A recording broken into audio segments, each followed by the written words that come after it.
Start ಮಾಡೋಣ doctor.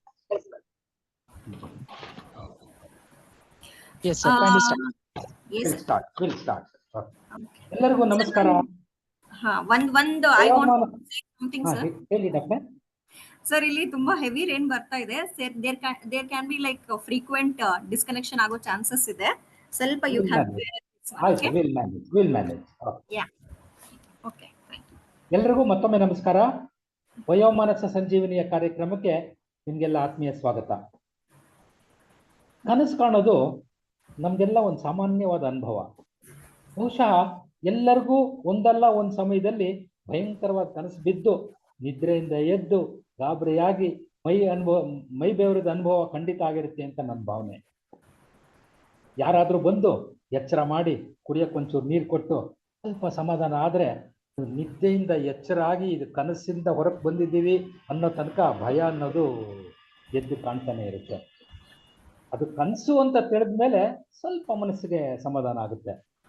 ಆ ಭಯಂಕರ ನಿಜ ಅಲ್ಲ ಅಂತ ಅನ್ನಿಸ್ದಾಗ ಪರವಾಗಿಲ್ಲಪ್ಪ ನಿದ್ದೆ ಅಂತ. ಇನ್ನೊಂದು ಪಾಯಿಂಟ್ ಇದೆ, ಅದು ಬೆಳಗಿನ ಜಾವದ ಕನಸಾದ್ರೆ ಕೆಲವು ನಂಬಿಕೆ ಇದೆ ಬೆಳಗಿನ ಜಾವದ ಕನಸು ನನಸಾಗ್ಬಿಡುತ್ತೆ ಅಂತ.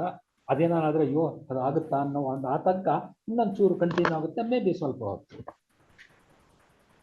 ಕನಸಿನ ಪರಿಣಾಮನೇ ಇಷ್ಟು ಬೇಕಾದ್ರೆ, ಇಷ್ಟು ಜಾಸ್ತಿ ಇರಬೇಕಾದ್ರೆ ನಿಜವಾಗೂ ನಮ್ಮ ಜೀವನದಲ್ಲಿ ಅಂಥ ಘಟನೆಗಳು ಬಂದರೆ ಆಗಬಹುದಾದ ನೋವು, ಅದರ ಅಡ್ಡ ಪರಿಣಾಮಗಳು, ಅದರ ಭಯಾನಕ ಅನುಭವ ಹೇಗಿರ್ಬೋದು, ನಮ್ಮ ಮೇಲೆ ಎಂಥ ಪರಿಣಾಮ ಬೀರ್ಬೋದು, ಇದನ್ನು ಊಹಿಸಕ್ಕೆ ಸಾಧ್ಯವಾ? ನಿಜವಾಗ್ಲೂ ಕಷ್ಟ ಅಲ್ವಾ? ಆತ್ಮೀಯರ ಸಾವು, ಅಪಘಾತಗಳು, ಹಣಕಾಸಿನ ವ್ಯವಹಾರದಲ್ಲಿ ಭಾರಿ ನಷ್ಟ, ಅನಿರೀಕ್ಷಿತ ಘಟನೆಗಳು ಜೀವನದಲ್ಲಿ, ಕ್ಯಾನ್ಸರ್ ರೋಗ ಇದೆ ಅಂತ ತಿಳಿದಾಗ, ಕರೋನಾ ಸಮಯದಲ್ಲಿ ನನಗೆ ಗೊತ್ತಿರೋ ಥರ ಆಂಬ್ಯುಲೆನ್ಸ್ ಶಬ್ದ ಆದರೆ ನಮಗೆಲ್ಲ ಪುಕ್ಕ ಪುಕ್ಕ ಅನ್ನೋದು. ಓಡಾಡುವಾಗ ರೋಡ್ ಪಕ್ಕದಲ್ಲಿ ದೊಡ್ಡ ದೊಡ್ಡ ಬ್ಯಾರಿಕೇಡ್ಗಳು ಹಾಕ್ಬಿಟ್ಟಿರೋರು ಅದನ್ನು ಹಾಕಿದ್ ನೋಡಿದ್ರೆ ಭಯ ಆಗೋದು, ಆಯ್ತಾ? ಜೊತೆಗೆ ನೋಡಿ, ಯುದ್ಧದ ಭಯ, ಯುದ್ಧ ಬರುತ್ತೆ ಅನ್ನೋ ಭಯ, ಜೊತೆಗೆ ಕರೋನಾದ ಹೇಳಿದ್ದಾಯ್ತು, ಮೊನ್ನೆ ಏರ್ ಇಂಡಿಯಾ ಅಪಘಾತ ಆಯಿತು, ಎಷ್ಟೋ ಜನಕ್ಕೆ ಅದರ ಆಯಿತು. ಈ ಥರ ಇದು ವೈಯಕ್ತಿಕ ನೆಲೆ ಇರ್ಬೋದು ಅಥವಾ ಸಾಮಾಜಿಕ ಅಥವಾ ಪಬ್ಲಿಕ್ ನೆಲೆ ಇರ್ಬೋದು. ಈ ಘಟನೆಗಳು ಜನಗಳ ಮೇಲೆ ಅವರದೇ ಆದ ರೀತಿ ಪರಿಣಾಮಗಳನ್ನು ಬೀರ್ತಾ ಇದೆ. ಈ ಎಲ್ಲ ಥರದ ಘಟನೆಗಳ ಅಡ್ಡ ಪರಿಣಾಮಗಳು, ಅದನ್ನು ನಿಭಾಯಿಸೋದು ಹೇಗೆ, ಚಿಕಿತ್ಸಾ ವಿಧಾನ ಮುಂತಾದ ವಿಷಯಗಳನ್ನ ನಮ್ಮಂತೆಗೆ ಹಂಚ್ಕೊಳ್ಳೋಕ್ಕೆ ಬಂದಿದ್ದಾರೆ ಡಾಕ್ಟರ್ ಕಾವ್ಯಶ್ರೀ. ಕಾವ್ಯಶ್ರೀ ಅವರೇ ನಮಸ್ಕಾರ. ಡಾಕ್ಟರ್ ಕಾರ್ಯಕ್ರಮಕ್ಕೆ ಆತ್ಮೀಯ ಸ್ವಾಗತ. Thank you sir. Doctor Kavyashree ಅವರು MBBS ಅನ್ನ ಹಾಸನ್ ಇನ್ಸ್ಟಿಟ್ಯೂಟ್ ಆಫ್ ಮೆಡಿಕಲ್ ಸೈನ್ಸ್ನಲ್ಲಿ ಮಾಡಿ ಮಾಸ್ಟರ್ಸ್ ಡಿಗ್ರಿಯನ್ನು SBM ಮೆಡಿಕಲ್ ಕಾಲೇಜ್ ಧಾರವಾಡದಲ್ಲಿ ಮಾಡಿದರು. ಈಗ ಸದ್ಯ ಕಾರವಾರ ಇನ್ಸ್ಟಿಟ್ಯೂಟ್ ಆಫ್ ಮೆಡಿಕಲ್ ಸೈನ್ಸ್ನಲ್ಲಿ ಅಸಿಸ್ಟೆಂಟ್ ಪ್ರೊಫೆಸರ್ ಆಗಿ ಕೆಲಸ ಮಾಡ್ತಿದ್ದಾರೆ. ಯಾವಾಗಿನಂತೆ ನಮ್ಮ ಸಂದೇಹಗಳ ಏನಿದ್ರೂ ಕೂಡ ಕಾರ್ಯಕ್ರಮದ ಕೊನೆಯಲ್ಲಿ ಕೇಳಿ ಪರಿಹರಿಸ್ಕೊಳ್ಬೋದು. ಶುರು ಮಾಡೋಣ ಅಂದ್ರೆ ಡಾಕ್ಟ್ರೆ? ಶುರು ಮಾಡೋಣ. ಆತ್ಮೀಯ ಸ್ವಾಗತ. ಶುರು ಮಾಡೋಣ. ಥ್ಯಾಂಕ್ ಯು, ಧನ್ಯವಾದಗಳು ಸರ್. ಫಸ್ಟ್ ನಾನು ಏನ್ ಹೇಳಕ್ ಇಷ್ಟಪಡ್ತೇನೆ ಅಂದ್ರೆ, ಈ ವಯೋಮಾನಸ ಸಂಜೀವಿನಿ ಪ್ರೋಗ್ರಾಮ್ನ ಟೀಮ್ ಮೆಂಬರ್ಸ್ಗೆ ಸ್ಪೆಷಲ್ ಮೆನ್ಷನ್ ವಿಜಯ್ ಅಭಿಷೇಕ ಸರ್ ಮತ್ತು ಅವ್ರ ಟೀಮ್ ಅವರಿಗೆ ಫಸ್ಟ್ ನಾನು ಧನ್ಯವಾದ ಹೇಳಕ್ ಇಷ್ಟಪಡ್ತೀನಿ. ಎರಡನೇದಾಗಿ ತುಂಬಾ ಸಂಚಿಕೆಗಳು ತುಂಬಾ ಇಂಪಾರ್ಟೆಂಟ್ ಅಥವಾ ತುಂಬಾ ಮುಖ್ಯವಾದ ಟಾಪಿಕ್ಗಳನ್ನ ತುಂಬಾ ಕವರ್ ಮಾಡಿ ಸತತವಾಗಿ ಏನು ಗ್ಯಾಪ್ ಇಲ್ಲದೆ ಇಲ್ಲಿ ತನಕ ನಡೆಸ್ಕೊಂಡು ಬಂದಿರೋದಕ್ಕೆ ನಾವು ಅಭಿನಂದನೆಗಳನ್ನ ಹೇಳಕ್ ಇಷ್ಟ. ಸೊ ಇವತ್ತಿನ ಟಾಪಿಕ್ ಡಾಕ್ಟ್ರೆ ಒಂದೇ ಒಂದು ನಿಮಿಷ ದಯವಿಟ್ಟು ಅನ್ಮ್ಯೂಟ್ ಮಾಡ್ಕೊಳ್ಳಿ. ಏನೋ ರಾಮಕೃಷ್ಣ, ಅಯ್ಯೋ ರಮಾಮಣಿ, ವತ್ಸಲ ಶೇಷಾದ್ರಿ ಅಂತ ಯಾರಿದ್ದಾರೆ ಸರ್? ವತ್ಸಲ ಶೇಷಾದ್ರಿ ಅವರೇ ದಯವಿಟ್ಟು ನೀವು ಮ್ಯೂಟ್ ಮಾಡ್ಕೊಳ್ಳಿ. ನಿಮ್ಮ ಕ್ರಾಸ್ ಟಾಕ್ಸ್ ಕೇಳಿಸ್ತಾ ಇದೆ. Hello hello Vatsala Seshadri, please unmute yourself. Sorry, mute yourself. Okay, ದಯವಿಟ್ಟು ಮಾತಾಡಬೇಡಿ. ಓಕೆ ಡಾಕ್ಟ್ರೆ, ನಮ್ಮ ಮೊದಲನೆಯ ಪ್ರಶ್ನೆ, ಆಘಾತಗಳು, ತೀವ್ರ ನೋವುಗಳು ಇದು ಅವಿಭಾಜ್ಯ ಅಂಗ, ಅದರಲ್ಲೇನು ಅನುಮಾನನೇ ಇಲ್ಲ. ಒಂದಲ್ಲ ಒಂದು ಅಂತಲೇ ಅದನ್ನು ನಾವು ಅನುಭವಿಸ್ತಿರ್ತೀವಿ. ಎಲ್ಲ ಆಘಾತಗಳು ಕೂಡ ನಮ್ಮ ಮೇಲೆ ಗಾಢ ಪರಿಣಾಮ ಬೀರುತ್ತೆ. ವತ್ಸಲ ಶೇಷಾದ್ರಿ ಅವರೇ, ಸ್ವಲ್ಪ ನೀವು ಮ್ಯೂಟ್ ಮಾಡ್ಕೋತೀರಾ? ಆಗ್ತಿಲ್ಲ ಅವ್ರಿಗೆ. ಕಂಟಿನ್ಯೂ ಮಾಡೋಣ ನಾ ಡಾಕ್ಟರ್. ಕಂಟಿನ್ಯೂ ಮಾಡ್ತೀನಿ ಸರ್. ಸರ್ ನೀವು ಹೇಳಿದ್ದು ತುಂಬಾ ಸತ್ಯ ಸರ್. ಯಾಕಂದ್ರೆ ಸೊ ನಾವು ನಮ್ಮ ಜೀವನದುದ್ದಕ್ಕೂ ಹಲವಾರು ಅಡೆತಡೆಗಳನ್ನ ನಾವು ಅನುಭವಿಸ್ತೀವಿ ಮತ್ತು ಅದನ್ನ ನಾವು ನಿವಾರಿಸ್ಕೊಳ್ತಾನೂ ಇರ್ತೀವಿ. ಓಕೆ, ಈ ಬದಲಾಗ್ತಿರೋ ಕಾಲದಲ್ಲಿ, ಈ ವಿಕಾಸಗೊಳ್ತಿರೋ ಜಗತ್ತಿಗೆ ನಾವು ಎಷ್ಟೊಂದು ನಮ್ಮ ಜೀವನದಲ್ಲಿ ಬದಲಾವಣೆ ಮಾಡ್ಕೊಂಡು ಅದಕ್ಕೆ ಅವಲಂಬನೆ ಮಾಡ್ಕೊಂಡು ಅಥವಾ ಹೊಂದಾಣಿಕೆ ಮಾಡ್ಕೊಂಡು ಹೋಗ್ತಾ ಇರ್ತೀವಿ. ಸೊ ನಮ್ಗೆ ಹಲವಾರು ಬಾರಿ ಅದನ್ನ ನಿಭಾಯಿಸೋ ಶಕ್ತಿ ದೇವ್ರು ಕೊಟ್ಟಿರ್ತಾನೆ, ನಾವು ನಿಭಾಯಿಸ್ತಾನೂ ಇರ್ತೀವಿ ಅದ್ರ ತಕ್ಕನಂಗೆ. ಬಟ್ ಕೆಲವೊಮ್ಮೆ ಏನಾಗುತ್ತೆ ಅಂದ್ರೆ ಕೆಲವೊಂದು ನಿರ್ದಿಷ್ಟ ಘಟನೆಗಳು ನಮ್ಮ ಜೀವನದ ಮೇಲೆ ಭಾರಿ ಪರಿಣಾಮ ಬೀರಿ ಮನಸ್ಸಿಗೆ ಆಘಾತನ ಉಂಟು ಮಾಡ್ತದೆ ಸರ್. ಓಕೆ, ಎಲ್ಲಾ ಘಟನೆಗಳನ್ನು ನಾವು ಅಷ್ಟೇ ಕಾನ್ಫಿಡೆನ್ಸ್ ಇಂದ ನಮಗೆ ಅದನ್ನ ಫೇಸ್ ಮಾಡ್ಬೇಕಾಗ್ಬೋದು. ಓಕೆ, ಕೆಲವೊಂದು ಘಟನೆಗಳು ಫಾರ್ ಎಕ್ಸಾಂಪಲ್ ಚಿಕ್ಕ ವಯಸ್ಸಿನಲ್ಲಿ ಆಗಿರುವಂತ ಲೈಂಗಿಕ ದೌರ್ಜನ್ಯ ಆಗ್ಲಿ ಅಥವಾ ಈ ಸುನಾಮಿ ಅಂತ ಎಫೆಕ್ಟ್ ಆಗ್ಲಿ, ನೀವೇ ಮೆನ್ಷನ್ ಮಾಡಿದ್ರಿ ಇತ್ತೀಚೆಗೆ ಆಗಿದ್ದ ಏರ್ ಕ್ರಾಫ್ಟ್ ಇನ್ಸಿಡೆಂಟ್, ಯಾರೋ ಅದನ್ನ ಎಕ್ಸ್ಪೆಕ್ಟ್ ಮಾಡಕ್ಕೆ ಆಗಿರೋದಿಲ್ಲ, ಹೌದಾ? ಆ ತರದ ಘಟನೆಗಳು ನಡೆದಾಗ ಅದನ್ನು ಪ್ರತ್ಯಕ್ಷವಾಗಿನೋ ಅಥವಾ ಪರೋಕ್ಷವಾಗಿನೋ ಅದರಲ್ಲಿ ಇನ್ವಾಲ್ವ್ ಆಗಿ ಡೈರೆಕ್ಟ್ ಆಗಿ ಅಥವಾ ಅದರ ತೀವ್ರತೆ ಕಂಡವರಿಗೆ ಅದರಿಂದ ಆಚೆ ಬರೋದು ತುಂಬಾ ಕಷ್ಟ ಆಗ್ಬೋದು ಸರ್. ಓಕೆ, ಸೊ ಎಂತ ಘಟನೆಗಳು ನಮ್ಮಲ್ಲಿ PTSD ಬರೋ ಅಂಶನ ಜಾಸ್ತಿ ಮಾಡುತ್ತೆ ಅಂದ್ರೆ ಈ ಘಟನೆಗಳು ನಮ್ಮ ನಿಭಾಯಿಸುವ ಕಾರ್ಯವಿಧಾನವನ್ನು ಮೀರಿ ನಮ್ಮ ಜೀವನದ ಮೇಲೆ ಅದು ಅಫೆಕ್ಟ್ ಮಾಡ್ತದೆ. ಸೊ ಆ ತರ ಘಟನೆಗಳು ನಮ್ಮಲ್ಲಿ ಈ ತರದ ಸಿಂಪ್ಟಮ್ಸ್ ಬರ್ಲಿಕ್ಕೆ ಕಾರಣ ಆಗ್ತದೆ. ಸೊ PTSD ಎನ್ನುವುದು ಒಬ್ಬ ವ್ಯಕ್ತಿಯ ಆಘಾತಕಾರಿ ಘಟನೆಯನ್ನು ಅನುಭವಿಸಿದಾಗ ಅಥವಾ ವೀಕ್ಷಿಸಿದಾಗ ಹೊರಹೊಮ್ಮುವ ಮಾನಸಿಕದ ಆರೋಗ್ಯದ ಅಸ್ವಸ್ಥತೆ ಅಂತ ಕರಿತೀವಿ. ಪೋಸ್ಟ್ ಟ್ರೊಮ್ಯಾಟಿಕ್ ಸ್ಟ್ರೆಸ್ ಡಿಸಾರ್ಡರ್ ಅಂದ್ರೆ ಒಂದು ಘಟನೆ ನಡೆದು ಅದರ ನಂತರ ಆ ಒತ್ತಡ ತಡ್ಕೊಳಕ್ ಆಗದೆ ಇರುವಾಗ ಅದರಲ್ಲಿಂದ ಆಗುವ ಮಾನಸಿಕ ಅಸ್ವಸ್ಥತೆನ ಪೋಸ್ಟ್ ಟ್ರೊಮ್ಯಾಟಿಕ್ ಅಂತ ಸ್ಟ್ರೆಸ್ ಡಿಸಾರ್ಡರ್ ಅಂತ ಕರಿಬಹುದು. ಈ ಯಾವುದೇ ಒಂದು ಆಘಾತ ನಡೆದಾಗ ಮಾನಸಿಕ ಯಾತನೆ ಆಗುವುದು ಸಾಮಾನ್ಯ. ಓಕೆ, ಆದ್ರೆ ಆ PTSD ಸಂದರ್ಭದಲ್ಲಿ ಈ ವ್ಯಕ್ತಿ ದೀರ್ಘಕಾಲೀನ ಮತ್ತು ಅವನ ವೈಯಕ್ತಿಕ ಜೀವನದಲ್ಲಿ ದಿನನಿತ್ಯದ ಚಟುವಟಿಕೆಗಳನ್ನು ಕೂಡ ಗಣನೀಯವಾಗಿ ಅಡ್ಡಪಡಿಸುವ ಲಕ್ಷಣಗಳು ಅವನಲ್ಲಿ ಬಂದ್ಬಿಡ್ತದೆ. ಅದು PTSD ಲಕ್ಷಣಗಳು. ಸೊ ಅಂತ ಸಂದರ್ಭದಲ್ಲಿ ಅವರಿಗೆ ಅಂದ್ರೆ ಮೂಲ ಜೀವನದ ಗುಣಮಟ್ಟವನ್ನು ಅವರು ಪಡ್ಕೋಬೇಕಂದ್ರೆ ಅವರಿಗೆ ಚಿಕಿತ್ಸೆ ಅವಶ್ಯಕತೆ ಬೇಕಾಗ್ತದೆ. ಓಕೆ, ಸೊ ಇದಕ್ಕೆ ನಾವು PTSD ಅಂತ ಕರಿತೀವಿ. ಸೊ PTSD ಅಂದ್ರೆ ಏನು? ಇದು ಆಂಗ್ಸೈಟಿನ, ಇದು ಡಿಪ್ರೆಷನ್ನ, ಖಿನ್ನತೆನ ಅಥವಾ ಇದು ಶೋಕನ ಏನು ಅಂತ ನಾವು ನೋಡ್ಬೇಕಾದ್ರೆ PTSD ಖಿನ್ನತೆ, ಆತಂಕ ಅಥವಾ ಶೋಕ ಇದೆಲ್ಲದಕ್ಕಿಂತ ಸ್ವಲ್ಪ ವಿಭಿನ್ನವಾದ ಕಾಯಿಲೆ ಅಂತಾನೆ ಹೇಳ್ಬೋದು. ಓಕೆ, ಸೊ ನಾವು PTSD ಇದೆ ಅಂತ ಹೇಳ್ಬೇಕಂದ್ರೆ ಅದಕ್ಕೆ ಕೆಲವೊಂದು ರೋಗ ಲಕ್ಷಣಗಳು, ನಿರ್ದಿಷ್ಟವಾದ ರೋಗ ಲಕ್ಷಣಗಳನ್ನ ನಾವು ನೋಡ್ಬೇಕಾಗ್ತದೆ. ಸೊ ಯಾವಪ್ಪ ರೋಗ ಲಕ್ಷಣಗಳು ಅಂದ್ರೆ ನಾವು ಅದನ್ನ ಮುಖ್ಯವಾಗಿ 4 ವಿಭಾಗಗಳಲ್ಲಿ ವಿಂಗಡಣೆ ಮಾಡಬಹುದು. ಓಕೆ, ಸೊ ಫಸ್ಟ್ ಒನ್ ನಮಗೆ ಇಂಟ್ರೂಸಿವ್ ಥಾಟ್ಸ್ ಅಂದ್ರೆ ನಮಗೆ ನಮ್ಮ ಇಚ್ಛೆಗೆ ವಿರುದ್ಧವಾಗಿ ಯೋಚನೆಗಳು ಒಳನುಗ್ಗುವಿಕೆ ಅಂತ ಹೇಳ್ತಾರೆ. ಅಂದ್ರೆ ಈ ಆಘಾತಕಾರಿ ಘಟನೆ ನಡೆದಿರುತ್ತಲ್ಲ ಅದ್ರ ಬಗ್ಗೆನೆ ನಮಗೆ ರಿಪಿಟೇಟಿವ್ ಆಗಿ ಅಥವಾ ಅನ್ವಾಂಟೆಡ್ ಬೇಡದ ಯೋಚನೆಗಳು ಹಠಾತ್ತನೆ ನಮ್ಮ ಆಲೋಚನೆಗೆ ಕಾಡುವುದು. ಓಕೆ, ಸೊ ಇದಕ್ಕೆ ಇಂಟ್ರೂಸಿವ್ ಥಾಟ್ಸ್ ಅಂತೀವಿ. ಆಮೇಲೆ ಪದೇ ಪದೇ ದುಸ್ವಪ್ನಗಳು. ಈಗ ನೀವು ಫಸ್ಟ್ ಇಂಟ್ರೊಡಕ್ಷನ್ ಅಲ್ಲಿ ಕೊಡುವಾಗ ಹೇಳಿದ್ರಲ್ಲ, ನಾನು ಹಠಾತ್ತನೆ ಹಿಂಗೆ ಈ ತರ ಎದ್ಬಿಟ್ಟೆ ಅಂತ ಹೇಳಿದ್ರಲ್ಲ, that is one very typical example. Okay, that is called night mares ಅಂತ ಹೇಳ್ತೀವಿ. ಅಂದ್ರೆ ಸೊ ಈ ಘಟನೆಗೆ ಒಳಗೊಂಡ ವ್ಯಕ್ತಿ ಅವನ ನಿದ್ರೆಯಲ್ಲಿ ಯಾವುದೋ ಅವನು ನೆಮ್ಮದಿಯಿಂದ ನಿದ್ರೆ ಮಾಡ್ಲಿಕ್ಕೆ ಆಗ್ತಾ ಇರಲ್ಲ, ಯಾಕಂದ್ರೆ ಅವನಿಗೆ ಆ ದುಸ್ವಪ್ನಗಳು ಕಾಡ್ತಾನೆ ಇರ್ತದೆ. ಓಕೆ, ಆ ಘಟನೆ ನೆನಪುಗಳು ಆ ವ್ಯಕ್ತಿಗೆ ಎಷ್ಟು ಕಾಡ್ತದೆ ಅಂದ್ರೆ ಅವನು ಪ್ರತಿ ಸಾರಿ ಆ ನೆನಪು ಬಂದಾಗ ಅವನು ಆ ಘಟನೆಯನ್ನು ಮರುಜೀವಿಸ್ತಾನೆ. ಅಂದ್ರೆ he relives that experience. So it is very stressful for that person. Okay, so ಅವನಿಗೆ ಈ ಘಟನೆ ಮತ್ತೆ ನಡೀತಿದೆ ಏನೋ ಅನ್ನೋ ಅಷ್ಟು ಭಾಸ ಆಗ್ತದೆ. So that is nothing but intrusive thoughts ಅಂತ ಹೇಳ್ತೀವಿ. ಸೊ ಇದರಲ್ಲಿ ಯಾವ್ದಾದ್ರು ಒಂದು ಅಂಶ ಅವನಲ್ಲಿ ಇರಬೇಕಾಗ್ತದೆ. ನೆಕ್ಸ್ಟ್ ಅವಾಯ್ಡೆನ್ಸ್ ಅಂತ ಹೇಳ್ತೀವಿ. ಅಂದ್ರೆ ನಾವು ಅದರಿಂದ ದೂರ ಇದ್ಬಿಡೋದು.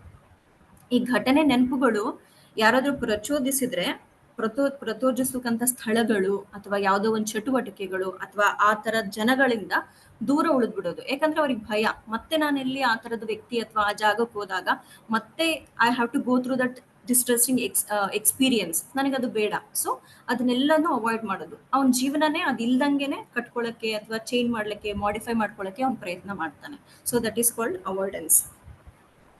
ಅದು ಅಲ್ಲದೆ ಆ ಮನುಷ್ಯ ಆ ಘಟನೆಗೆ ಸಂಬಂಧಿಸಿದಂತ ಈವನ್ ನೆನಪುಗಳನ್ನು ಕೂಡ ಅವನು ಸರಿಯಾಗಿ ನೆನಪಲ್ಲಿ ಇಟ್ಕೊಳ್ಳೋದಿಲ್ಲ. ಅದ್ರ ಬಗ್ಗೆ ಅವನು ಅದನ್ನ ಪ್ರಾಸೆಸ್ ಮಾಡ್ಕೊಳ್ಳಿಕ್ಕೆ ಅವನಿಗೆ ಆಗೋದಿಲ್ಲ. ಓಕೆ, ಸೊ ಆ ತರ ಆಗ್ಬೋದು. ಇನ್ನೊಂದು ಮೇನ್ ಇಂಪಾರ್ಟೆಂಟ್ ಸಿಂಪ್ಟಮ್ ಅಂದ್ರೆ ಹೈಪರ್ ಅರೋಸಲ್ ಅಂತ ಹೇಳ್ತೀವಿ. ಅಂದ್ರೆ ಅತಿಯಾದ ಜಾಗರೂಕತೆ. ಅಂದ್ರೆ ಆ ಮನುಷ್ಯ ಹೆಂಗಂದ್ರೆ ಯಾವಾಗ್ಲೂ ಹೈಪರ್ ಅಲರ್ಟ್ ಸ್ಟೇಟ್ ಅಲ್ಲಿ ಇರ್ತಾನೆ. ಅಂದ್ರೆ ಅವ್ನು ಈವನ್ ಸುರಕ್ಷಿತ ಜಾಗದಲ್ಲಿ ಇದ್ರೂ ಏನೋ ಒಂದು ಅಪಾಯ, ಏನೋ ಒಂದು ಥ್ರೆಟ್, ಏನೋ ಒಂದು ಡೇಂಜರ್ ಅನುಭವಿಸ್ಬೋದು. ಈ ತರ ಕಾನ್ಸ್ಟೆಂಟ್ ಆಗಿ ಅವ್ನ ಮೈಂಡ್ ಅಲ್ಲಿ ಆ ತರ ನಡೀತಾ ಇರ್ತದೆ. ಇವನ್ ನೋಡ್ಲಿಕ್ಕೆ ಅವನು ಸುಮ್ನೆ ಕೂತಿದ್ರು ಕೂಡ ಅವ್ನ ಮೈಂಡ್ ಅಲ್ಲಿ ಒಂದು ಯುದ್ಧನೇ ನಡೀತಾ ಇರ್ತದೆ. ಓಕೆ, ಈ ತರ ಆಗ್ಬಿಟ್ರೆ ಏನು, ಈ ತರ ಆಗ್ಬಿಟ್ರೆ ಏನು. ಸೊ ಈ ತರ ಆಮೇಲೆ ಸಣ್ಣ ಪುಟ್ಟ ವಿಷಯಕ್ಕೂ ಅಚ್ಚೆ ಅಥವಾ ಗಾಬರಿಗೊಳ್ಳೋದು, ಸಡನ್ ಆಗಿ ಬೆಚ್ಚ ಬೀಳೋದು, ಇದೆಲ್ಲ ಅವರಲ್ಲಿ ಕಾಣ್ಪಡುವ ಲಕ್ಷಣಗಳು. ಸೊ ಏನಾಗ್ತದೆ ಅಂದ್ರೆ ಈ ತರ ಅವನಿಗೆ ತಲೆಯಲ್ಲಿ ಓಡ್ತಾ ಇರುವಾಗ ಸಣ್ಣ ಸಣ್ಣ ವಿಷಯಕ್ಕೂ ಕೋಪ ಬರೋದು, ಅಥವಾ ಯಾರೋ ಒಂದು ನಾರ್ಮಲ್ ರಿಯಾಕ್ಷನ್ ನ ಈಸಿಯಾಗಿ ತಗೊಳ್ಳದೆ ಅದಕ್ಕೆ ಚಡಪಡಿಕೆ ಅಥವಾ ಇರಿಟಬಿಲಿಟಿ ಅಂತ ಹೇಳ್ತೀವಲ್ಲ, ಈ ತರ ಎಕ್ಸ್ಪ್ರೆಸ್ ಮಾಡ್ಬೋದು. ಸೊ ಇದಕ್ಕೆ ಹೈಪರ್ ಅರೋಸಲ್ ಸಿಂಪ್ಟಮ್ ಅಂತ ಹೇಳ್ತೀವಿ. ಇದು ಅಲ್ಲದೇನೆ ಅವರಿಗೆ ಚಿಂತನೆ ಮತ್ತು ಮನಸ್ಥಿತಿಯಲ್ಲೂ ಕೆಲವೊಂದು ರೋಗ ಲಕ್ಷಣಗಳು ಕಂಡು ಬರ್ತದೆ. ಈ ಪದೇ ಪದೇ ಈ ತರದೆಲ್ಲ ಅನುಭವಿಸಿ ಅವರಿಗೆ ನಕಾರಾತ್ಮಕ ಆಲೋಚನೆಗಳು ತುಂಬಾ ಜಾಸ್ತಿ ಆಗ್ಬಿಡ್ತದೆ. ಸೊ ಜೀವನದಲ್ಲಿ ಅವರಿಗೆ ಜಿಗುಪ್ಸೆ ಅಥವಾ ಭವಿಷ್ಯದ ಬಗ್ಗೆ ಹತಾಶೆ.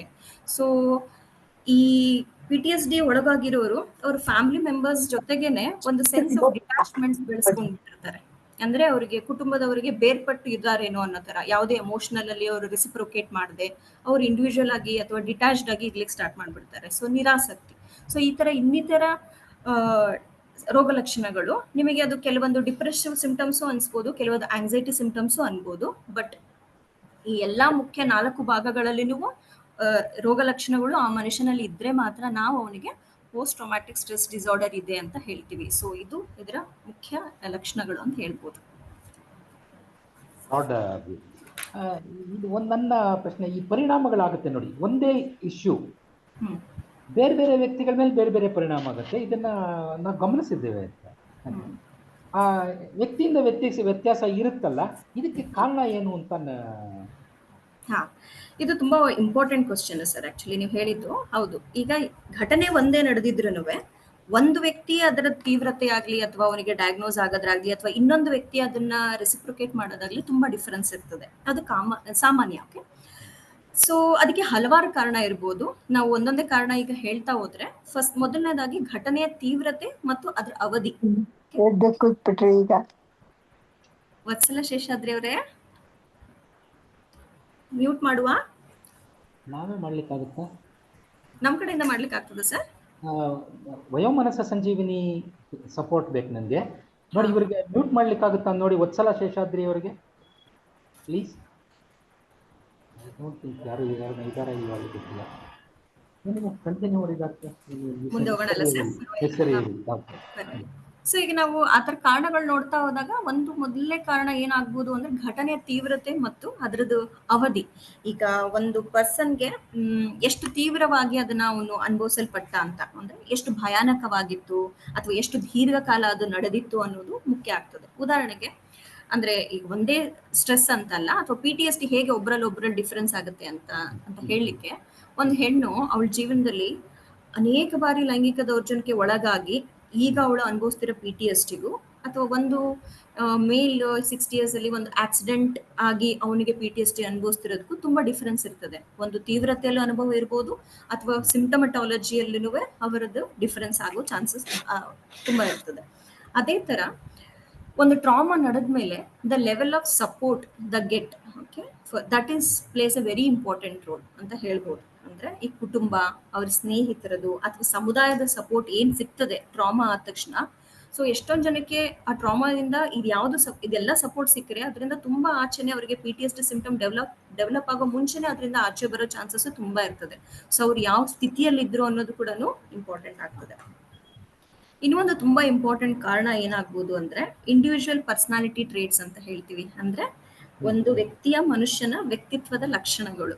ಓಕೆ, ಈಗ ನಾವೇ ನೋಡಿರ್ಬೋದು, ನಂತರ ಇನ್ನೊಬ್ರು ಇರಲ್ಲ, ಇನ್ನೊಬ್ಬರ ತರ ಇನ್ನೊಬ್ರಲ್ಲ. ಕೆಲವೊಬ್ರು ತುಂಬಾ ಜೋವಿಯಲ್ ಪರ್ಸನಾಲಿಟಿ ಇರ್ತಾರೆ, ತುಂಬಾ ಈಸಿ ಗೋಯಿಂಗ್ ಇರ್ತಾರೆ. ಅವ್ರಿಗೆ ನಾಳೆ ಎಕ್ಸಾಮ್ ಇದ್ರು ಅವ್ರು ಚಿಲ್ಲಾಗಿ ಇರ್ತಾರೆ, ನೈಟ್ 10 ಗಂಟೆ ಮಲಗ್ತಾರೆ, ಬೆಳಗ್ಗೆ ಎದ್ದು ಎಕ್ಸಾಮ್ ಬರ್ತಾರೆ.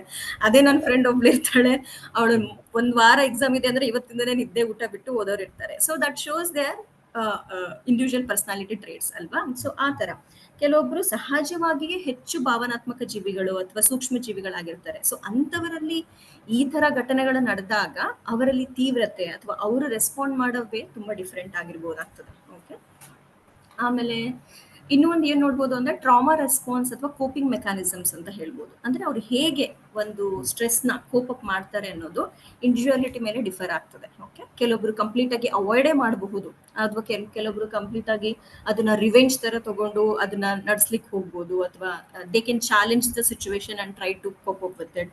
ಸೊ ಅದ್ರ ಮೇಲೆ ಕೂಡ ಡಿಫರೆನ್ಸ್ ಆಗ್ತದೆ. ಇನ್ನು ಯಾವ್ದು ಕಾರಣಗಳು ನಾವು ನೋಡಬಹುದು ಅಂದ್ರೆ, ಈಗ ವ್ಯಕ್ತಿಗೆ ಆಲ್ರೆಡಿ ಅವನಿಗೆ ಬೇರೆ ಯಾವುದೋ ಒಂದು ಮಾನಸಿಕ ಅಸ್ವಸ್ಥತೆ ಆಗಿದೆ ಅಥವಾ ದೈಹಿಕವಾಗಿ ಅಸ್ವಸ್ಥಗೊಂಡಿದ್ದಾನೆ, ಅಂತವನಲ್ಲಿ ನಾವು ಮತ್ತೆ ಯಾವ್ದಾದ್ರು ಈಗ ಟ್ರಾಮಾ ಅಥವಾ ನಾವು ಇದು ಬಂದಾಗ so definitely he has difficulty in coping up ಅಂತ ಹೇಳ್ಬೋದು. ಸೊ ಹೀಗೆ ಹಲವಾರು ಕಾರಣಗಳಿಂದ ಒಬ್ಬ ವ್ಯಕ್ತಿ ಇನ್ನೊಂದು ವ್ಯಕ್ತಿಯಿಂದ ಡಿಫರ್ ಆಗ್ತಾನೆ. ಅದೇ ಬೇಸಿಕಲಿ ಆ ವ್ಯಕ್ತಿತ್ವದ ಮೇಲೆ ಡಿಪೆಂಡ್ ಆಗುತ್ತೆ. ವ್ಯಕ್ತಿತ್ವ ಅನ್ನೋದು ತುಂಬಾ ಇಂಪಾರ್ಟೆಂಟ್ ಆಗ್ತದೆ ಸರ್ ಇದರಲ್ಲಿ. ಇನ್ನೊಂದು ತುಂಬಾ ಇದು ಸ್ವಲ್ಪ ವೈಯಕ್ತಿಕ ಅನಿಸ್ಬೋದು, ಬಟ್ ಸ್ಟಿಲ್ ನನ್ನ ಸ್ನೇಹಿತ ಯಾವ್ದಾನ ಒಂದು ಸಾವಿನ ವಿಷಯ ಕೇಳಿದ್ರೆ ತುಂಬಾ ಬೇಜಾರು ಮಾಡ್ಕೊಳ್ತಾನೆ. ಏನು ಬೆಳಿಗ್ಗೆ ಎದ್ದು ಟೋಟಲಿ ಡೌನ್ ಆಗಿರ್ತಾನೆ, ದಿನ ಎಲ್ಲ ಔಟ್ ಆಫ್ ಮೂಡ್. ಏನು ಇರ್ಬೋದು ಇದಕ್ಕೆ ಕಾರಣ? ಈಗ ನೀವು ಈಗ ಯಾವುದೇ ಆಗ್ಲಿ ಸರ್, ಈಗ ಸಾವು ಅಂತ ಆಗ್ಲಿ ಯಾವುದೋ ಒಂದು ಕೆಟ್ಟ ಘಟನೆ ಸಂಭವಿಸುವಾಗ ಬೇಸರ ಮಾಡ್ಕೊಳ್ಳೋದಾಗ್ಲಿ ಅಥವಾ ಗಾಬರಿ ಮಾಡ್ಕೊಳ್ಳೋದಾಗ್ಲಿ ಅಥವಾ ಈ ತರ ಎಕ್ಸ್ಪ್ರೆಸ್ ಮಾಡೋದು ಅದು ನಾರ್ಮಲ್. ಯಾರೇ ಒಂದು ಪರ್ಸನ್ ನಾರ್ಮಲ್ ಆಗಿ ಭಾವನಾತ್ಮಕ ಪ್ರತಿಕ್ರಿಯೆ, ಅದು ನಾರ್ಮಲ್ ಎಮೋಷನಲ್ ರೆಸ್ಪಾನ್ಸ್ ಅಂತಾನೆ ಹೇಳ್ಬಹುದು. ಓಕೆ, ಅದಕ್ಕೆ ಏನು ಅಬ್ನಾರ್ಮಲಿಟಿ ಅಂತಿಲ್ಲ. ಉದಾಹರಣೆಗೆ ಭಯ ಆಗೋದು, ಗಾಬರಿ ಆಗೋದು, ಯಾರೋ ಆಕ್ಸಿಡೆಂಟ್ ಆಗಿದೆ ಅಂದ್ರೆ ಈಗ ನಾನ್ ಗಾಡಿಲಿ ಹೋಗ್ತಾ ಇದ್ದೀನ ನನಗಾಗ್ಬಿಟ್ರೆ ಹೇಗೆ, ದಟ್ಸ್ ನಾರ್ಮಲ್. ಓಕೆ, ಬೇರೆ ಮನೇಲಿ ಯಾರೋ ತೀರ್ಕೊಂಡಾಗ ನಾಳೆ ನಮ್ಮ ತಂದೆಗೆ ಏನಾದ್ರು ಈ ತರ ಆಗೋದು, ಸೊ ಇದು ರೆಗ್ಯುಲರ್ ರಿಯಾಕ್ಷನ್. ಬಟ್ ಏನಾಗುತ್ತೆ ಅಂದ್ರೆ ಹೆಚ್ಚಿನ ಸಂದರ್ಭಗಳಲ್ಲಿ ಸಮಯ ಆದಂಗೆಲ್ಲ ಸಹಜವಾಗಿ ಅದು ಕಡಿಮೆ ಆಗ್ತಾ ಹೋಗ್ಬಿಡುತ್ತೆ. ಅಂದ್ರೆ ಒಂದಿನ ಇರ್ತದೆ, 2 ದಿನ ಇರ್ತದೆ, 3ನೇ ದಿನ they will be back to their regular activities. But ಆ ದಿನನಿತ್ಯ ಅದೇನಾದ್ರೂ ಕಂಟಿನ್ಯೂ ಆಗಿ ಅಂದ್ರೆ ಈಗ ಎಕ್ಸ್ಪೆಂಡೆಡ್ ಅದೇ ಸಿಂಪ್ಟಮ್ಸ್ಗಳು ನಮ್ಗೆ ಎಕ್ಸ್ಟೆಂಡ್ ಆಗ್ತಾ ಅದರಿಂದ ನಮಗೆ ಏನಾದ್ರೂ ಇಂಪೇರ್ಮೆಂಟ್ ಆಗ್ತಾ ಇದ್ರೆ ಡೈಲಿ ಫಂಕ್ಷನ್ಗೆ, ಆವಾಗ ನಾವು ಅದಕ್ಕೆ ಸ್ವಲ್ಪ ಚಿಕಿತ್ಸೆ ಕೊಡ್ಬೇಕಾಗ್ತದೆ. ಈಗ ನೀವೇ ಹೇಳಿದ ಉದಾಹರಣೆಗೆ ರೀಸೆಂಟ್ ಆಗಿ 12ನೇ ತಾರೀಕು ಏರ್ ಕ್ರಾಶ್ ಆಯ್ತು, ಅದ್ರಲ್ಲಿ ಎಷ್ಟೊಂದು ಜೀವಗಳು ಕಳೆದೋಯ್ತು, ಹೌದಾ? ಎಷ್ಟೊಂದು ಮೆಡಿಕಲ್ ಇನ್ನೋಸೆಂಟ್ ಲೈವ್ಸ್ ಎಲ್ಲ ಹಾಳಾಯ್ತು. ಅವಾಗ ನಾವೇ ಆಲ್ಮೋಸ್ಟ್ ಇಲ್ಲಿರೋರು ಎಲ್ಲರೂ ಆಲ್ಮೋಸ್ಟ್ 1-2 ದಿನ ಎಲ್ಲರೂ ಬೇಜಾರು ಮಾಡ್ಕೊಂಡಿದ್ವಿ, ಎಲ್ಲರೂ ಸ್ವಲ್ಪ ನಿದ್ರೆ ಸಮಸ್ಯೆ ಮಾಡ್ಕೊಂಡು ಯಾರಿಗೂ ಊಟ ಮಾಡ್ಲಿಕ್ಕೆ ಮನ್ಸಾಗ್ಲಿಲ್ಲ. ಅದು ನಮ್ಮ ನಾರ್ಮಲ್ ಇದು ಎಮೋಷನಲ್ ರಿಯಾಕ್ಷನ್ ಅಂತಾನೆ ಹೇಳ್ಬೋದು, ಹೌದಾ? ಸೊ ಆದ್ರೆ ಈಗ ನಾವು ಆಲ್ರೆಡಿ ಈಗ 10-15 ದಿನ ಆಯ್ತು, ನಾವ್ already we are back to our normal routine and we are going back to our routine. So ನಮ್ಮಲ್ಲಿ ಅಲ್ಲ. ಅದೇ ಏರ್ ಕ್ರಾಶ್ ಅಲ್ಲಿ ಈ ಹಾಸ್ಟೆಲ್ ಅಲ್ಲಿ ಇದ್ದ ಮಕ್ಕಳು ಅವ್ರ ಫ್ರೆಂಡ್ಸ್ ಅನ್ನೇ ಕಣ್ಣೆದ್ರಿಗೆ ಕಳ್ಕೊಂಡವರಿಗೆ ಆ ನೋವು, ಆ ಮಕ್ಕಳಲ್ಲಿ ನಮ್ಗೆ PTSD ಬರೋ ಚಾನ್ಸಸ್ ಜಾಸ್ತಿ. ಸೊ ಅಂತವ್ರಿಗೆ ನಾವು ಸಪೋರ್ಟ್ ಕೊಟ್ಟು ಅಂತವ್ರನ್ನ ಸ್ಕ್ರೀನ್ ಮಾಡಿ ಅಂತವ್ರಿಗೆ ನಾವು ಡಯಾಗ್ನೋಸ್ ಮಾಡೋದ್ರಿಂದ ಅವರಿಗೆ ನಾವು ತುಂಬಾ ಹೆಲ್ಪ್ ಮಾಡ್ಬೇಕಾಗ್ತದೆ. ಸೊ ನನ್ನ ಪ್ರಕಾರ ಅದು ನಿಮ್ಮ ಫ್ರೆಂಡ್ಗೆ ಏನ್ ಅನುಭವಿಸ್ತಾ ಇದಾರಲ್ಲ, that can be normal human reaction. He might be little more sensitive, that's why he might be taking more time ಅಂತ ಹೇಳಿ.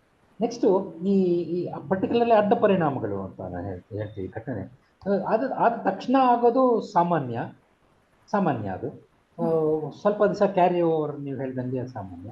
ಬಟ್ ಇದು ಲೇಟರ್ ಇದರಲ್ಲೂ ಕೂಡ ಎಫೆಕ್ಟ್ ಆಗುವಂಥ ಚಾನ್ಸಸ್ಸು ಇದೆಯಾ ತುಂಬ? ಹೌದು ಸರ್, ಹೌದು. ನೀವು ಹೇಳ್ದಂಗೆ ಈಗ ಘಟನೆ ಆದ ತಕ್ಷಣ ಇಮಿಡಿಯೇಟ್ ಆಗಿ ಆಗೋದು ಅದು ಕಾಮನ್. ಓಕೆ, ಕೆಲವೊಬ್ರು ಅದರಿಂದ ಆಚೆನೂ ಬರ್ಬೋದು, ಕೆಲವೊಬ್ಬರಿಗೆ ಅದು ಪ್ರೊಲಾಂಗು ಆಗ್ಬೋದು. ಸೊ ನಾವು ಡಯಾಗ್ನೋಸಿಸ್ ಮಾಡ್ಬೇಕಾದ್ರೆ ಈಗ ಘಟನೆಯಾಗಿ ಫಸ್ಟ್ 3 months ಅಲ್ಲಿ ಅದು PTSD ರೋಗ ಲಕ್ಷಣಗಳು ಬರೋ ಚಾನ್ಸಸ್ ಅತಿ ಜಾಸ್ತಿ ಅಂತ ಹೇಳ್ತೀವಿ. That is a typical onset ಅಂತ ಹೇಳ್ತೀವಿ. ಬಟ್ ಕೆಲವೊಂದ್ ಸರಿ ಈವನ್ ಘಟನೆ ಯಾವಾಗೋ ನಡೆದಿರ್ಬೋದು, ಎಷ್ಟೋ ತಿಂಗಳುಗಳು ಅಥವಾ ಎಷ್ಟೋ ವರ್ಷಗಳ ಆದ್ಮೇಲೂ ಕೂಡ ಅದರದ ಸಿಂಪ್ಟಮ್ಸ್ಗಳು ಮತ್ತೆ ಬರೋ ಚಾನ್ಸಸ್ ಇರ್ತದೆ.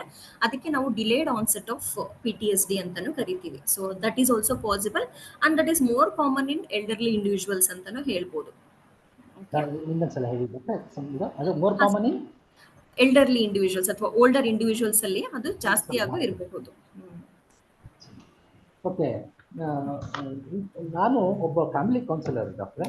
ಈ ಕೌನ್ಸಿಲಿಂಗ್ ಇದರೊಳಗೆ ಒಂದು ಪರ್ಟಿಕ್ಯುಲರ್ ಕೇಸಲ್ಲಿ ಹೇಗೆ ಅಂತಂದರೆ, ಚಿಕ್ಕ ವಯಸ್ಸಲ್ಲಿ ಆದ ಸೆಕ್ಷುವಲ್ ಅಬ್ಯೂಸ್ ಆ ಹೆಣ್ಮಗಳ ಮೇಲೆ ಎಷ್ಟು ಎಫೆಕ್ಟ್ ಆಗಿತ್ತು ಅಂತಂದರೆ, ವೈವಾಹಿಕ ಜೀವನಕ್ಕೆ ಎಂಟರ್ ಆದಮೇಲೆ she was finding extremely difficult to manage life.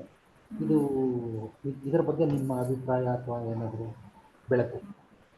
Okay sir, definitely sir. ಈಗ ಅವರು ಅನುಭವಿಸ್ತಿರೋದು ಕೂಡ ನಾವು ಸರಿ ಅಂತಾನೆ ಅನ್ಬೋದು. ಈಗ ಚೈಲ್ಡ್ಹುಡ್ ಅಲ್ಲಿ ಅಷ್ಟು ಬಾರಿ ಅವ್ರ ಸೆಕ್ಷುವಲ್ ಅಬ್ಯೂಸ್ ಆದ್ಮೇಲೆ ಆ ಸಿವಿಯಾರಿಟಿ ಅಥವಾ ಸೆಕ್ಷುವಲ್ ಅಬ್ಯೂಸ್ ಅನ್ನೋದು ಆ ಮಗುಗೆ ಈ ವಯಸ್ಸಾದ್ಮೇಲೆ ಅಥವಾ ಅವ್ರ ಮ್ಯಾರೇಜ್ ಲೈಫ್ ಅಲ್ಲಿ definitely it will have an impact. ಯಾಕಂದ್ರೆ ಅವರಿಗೆ ಎಮೋಷನಲ್ ಅಟ್ಯಾಚ್ಮೆಂಟ್ ಅಲ್ಲಿ ಆಗಲಿ ಅಥವಾ ಇಂಟಿಮೆಸಿಯಲ್ಲಿ ಆಗಲಿ ಅವ್ರಿಗೆ ತುಂಬಾ ತರ ಪ್ರಾಬ್ಲಮ್ ಆಗ್ಬೋದು. ಆಸ್ ಎ ಕೌನ್ಸಿಲರ್ ನಾವ್ ಏನ್ ಮಾಡಬಹುದು ಈ ತರ ಕೇಸ್ಗಳಲ್ಲಿ ಅಂದ್ರೆ, ಸೊ ಈಗ ಒಂದು ಮಹಿಳೆ ಆ ತರ ಸಿಚುವೇಶನ್ ನಮ್ಮ ಹತ್ರ ಹೇಳ್ಕೊಳಕ್ ಬಂದಿದ್ದಾಳೆ ಅಂದ್ರೆ it takes lot of courage for her. ಹೌದಾ? ಅದು ನಮ್ಮ ಸೋಶಿಯೋ ಬ್ಯಾಕ್ ಗ್ರೌಂಡ್ ಅಲ್ಲಿ ಹೌದು ಈ ಹೌದು ತರ ಹೌದು ಹೌದು. ಸೊಸೈಟಲ್ ಅಥವಾ ಫ್ಯಾಮಿಲಿ ಎಕ್ಸ್ಪೆಕ್ಟ್ ನಮ್ಮ ಕಲ್ಚರಲ್ ಅಲ್ಲಿ ಫ್ಯಾಮಿಲಿಯಲ್ಲಿ ಈ ತರ ಒಂದು ಲೈಂಗಿಕ ದೌರ್ಜನ್ಯ ಬಗ್ಗೆ ಮಾತೆತ್ತಬೇಕಂದ್ರೆ ಮುಚ್ಚೋದೇ ಜಾಸ್ತಿ.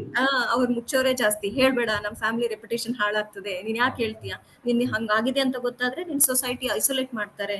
ಸೊ ಈ ತರದ್ ಒಂದು ಅವ್ರಿಗೆ ಇದಿರ್ತದೆ.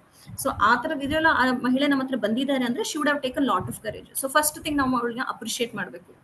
I appreciate that you have come to for help, because I know it takes a lot of courage. So that itself gives her some kind of okay, she's doing something right ಅನ್ನೋ ಒಂದು ಮಾದರಿ ತೋರಿಸುತ್ತೆ. Second thing, building trust and safety. Okay, so now we should, when she has come to us, we should make sure that okay, she is in safer place, ಅಥವಾ we are making a safe place for her. Next we can go about exploring Har, what or her problems. ಈಗ marriage ಅಲ್ಲಿ ಅವಳಿಗೆ problems ಆಗಿರೋದು ಯಾವ ವಿಷಯದಲ್ಲಿ? ಅವಳಿಗೆ major, ಅವಳಿಗೆ emotional attachment ಅಲ್ಲಿ ಪ್ರಾಬ್ಲಮ್ ಆಗ್ತಾ ಇರೋದುಂಟಾ, ಅಥವಾ ಅವಳಿಗೆ ಇಂಟಿಮೆಸಿಯಲ್ಲಿ ಏನಾದ್ರು ಸಮಸ್ಯೆ ಆಗ್ತಾ ಇದೆನಾ, ಅವಳಿಗೆ ಟ್ರಸ್ಟ್ ಇಶ್ಯೂಸ್ ಅಲ್ಲಿ ಏನ್ ಸಮಸ್ಯೆ ಆಗ್ತಾ ಇದೆ? ಸೊ ಆತರ ನಾವು ಒಂದೊಂದು ಎಕ್ಸ್ಪ್ಲೋರ್ ಮಾಡ್ಬೇಕಾಗ್ತದೆ. ಹಾಗೆ ಎಕ್ಸ್ಪ್ಲೋರ್ ಮಾಡ್ತಾ ಅವಳಿಗೆ ಒಂದು ಮೆಡಿಕಲ್ ಮಾಡೆಲ್ ಕೊಡ್ಬೇಕಾಗ್ತದೆ. ಅಂದ್ರೆ ಪಾಸ್ಟ್ ಟ್ರಾಮಾಗಳು ಈಗಿನ ಸಂದರ್ಭದಲ್ಲಿನೂ ಎಫೆಕ್ಟ್ ಆಗಬಹುದು ಅನ್ನೋದನ್ನ ಅವಳಿಗೆ ಮನವರಿಕೆ ಮಾಡ್ಕೊಡ್ಬೇಕಾಗ್ತದೆ. ಸೊ ಅವಳಿಗೆ ಅವಾಗ ಅವಳು ಓಪನ್ ಅಪ್ ಆಗ್ತಾಳೆ. ಓಕೆ, ಈ ತರ ಅನ್ಕೊಂಡಿದ್ದಕ್ಕೆ ನಂಗೆ ಈ ತರ ಆಗಿರಬಹುದು. So slowly she will start opening up. ಆಮೇಲೆ ಅವ್ರಿಗೆ ಸೈಕೋ ಎಜುಕೇಟ್ ಮಾಡೋದ್ರಿಂದ, ಥೆರಪೀಸ್ ಕೊಡ್ತಾ ಇರೋದ್ರಿಂದ ಸ್ಲೋಲಿ ಶಿ ವಿಲ್ ಮುಂದೆ ಒಂದು ಟೈಮ್ ಬಂದು even her husband is cooperative ಅಂದಾಗ, ಇಫ್ ಹಿ ಈಸ್ ವಿಲ್ಲಿಂಗ್ ಅಂದಾಗ, ಇಬ್ಬರನ್ನು ಕೂಡಿಸಿ ಮಾಡೋದ್ರಿಂದ ಇನ್ನೂ ಎಫೆಕ್ಟಿವ್ ನಾವು ಕೌನ್ಸಿಲಿಂಗ್ ಅಥವಾ ಇನ್ನೂ ಎಫೆಕ್ಟಿವ್ ಔಟ್ಕಮ್ಸ್ ನ ನಾವು ಪಡಿಬಹುದು ಸರ್. ಬಟ್ ಒಂದೇ ನಾವ್ ಏನ್ ಮಾಡ್ಬೇಕು ಅಂದ್ರೆ, ಥ್ರೂ ಔಟ್ ಹರ್ ಪ್ರೊಸೀಜರ್ ಅಲ್ಲಿ ಯಾವಾಗ್ಲೂ ಒಂದು ಹೆಣ್ಣು ಸೆಕ್ಷುವಲ್ ಅಬ್ಯೂಸ್ ಅಂಡರ್ಗೋನ್ ಆದಾಗ ಅವಳಿಗೆ ಒಂದು ತಪ್ಪಿತಸ್ಥ ಭಾವನೆ ಬಂದ್ಬಿಟ್ಟಿರುತ್ತೆ. ಎಲ್ಲೋ ಒಂದ್ ಹತ್ರ ನಂದು ತಪ್ಪಿದೆ ಏನು, ಅಥವಾ ನಾನು ಇದ್ರಲ್ಲಿ ತಪ್ಪು ಮಾಡಿದ್ದೀನಿ ಏನೋ ಒಂದು ಭಾವನೆ ಇರುತ್ತೆ. ಫಸ್ಟ್ ಅದನ್ನ ನಾವು ಅದನ್ನ ತೊಲಗಿಸ್ಬೇಕಂದ್ರೆ, you are not blamed here, okay, you are not wrong here ಅನ್ನೋದನ್ನ ಅವಳಿಗೆ ಮನವರಿಕೆ ಮಾಡ್ಕೊಡ್ಬೇಕಾಗ್ತದೆ. Slowly over a period of time ಅವಳದು ಕ್ಲೋಪಿಂಗ್ ಸ್ಕಿಲ್ಸ್ ನ ಬಿಲ್ಡ್ ಮಾಡೋದು, ಓಕೆ, ಸ್ಟ್ರೆಂಥನ್ ಮಾಡೋದು, ಅಥವಾ ಸೆಲ್ಫ್ ಎಸ್ಟೀಮ್ ನ ಇನ್ಕ್ರೀಸ್ ಮಾಡೋದು. As a counsellor, if you are doing this much, I think it's good ಅಂತ ಅನ್ಸುತ್ತೆ. Then luckily in our case ನೀವು ಹೇಳಿದಂಗೆ husband was very cooperative. Very very very in fact he was the person who guided to come to this. ಅಂದ್ರೆ they had some difficulties, he recognized it, understood it, then come to this. It was a but trauma ಹೆಂಗೆ effect ಆಗುತ್ತೆ ಅನ್ನೋದು general ಆಗಿ ಗೊತ್ತಾಗಲಿ ಅಂತ ನನಗೆ. Very good to know sir. Sir one second sir, one patient ಇದ್ದಾರೆ, I just take 2 seconds. Okay please.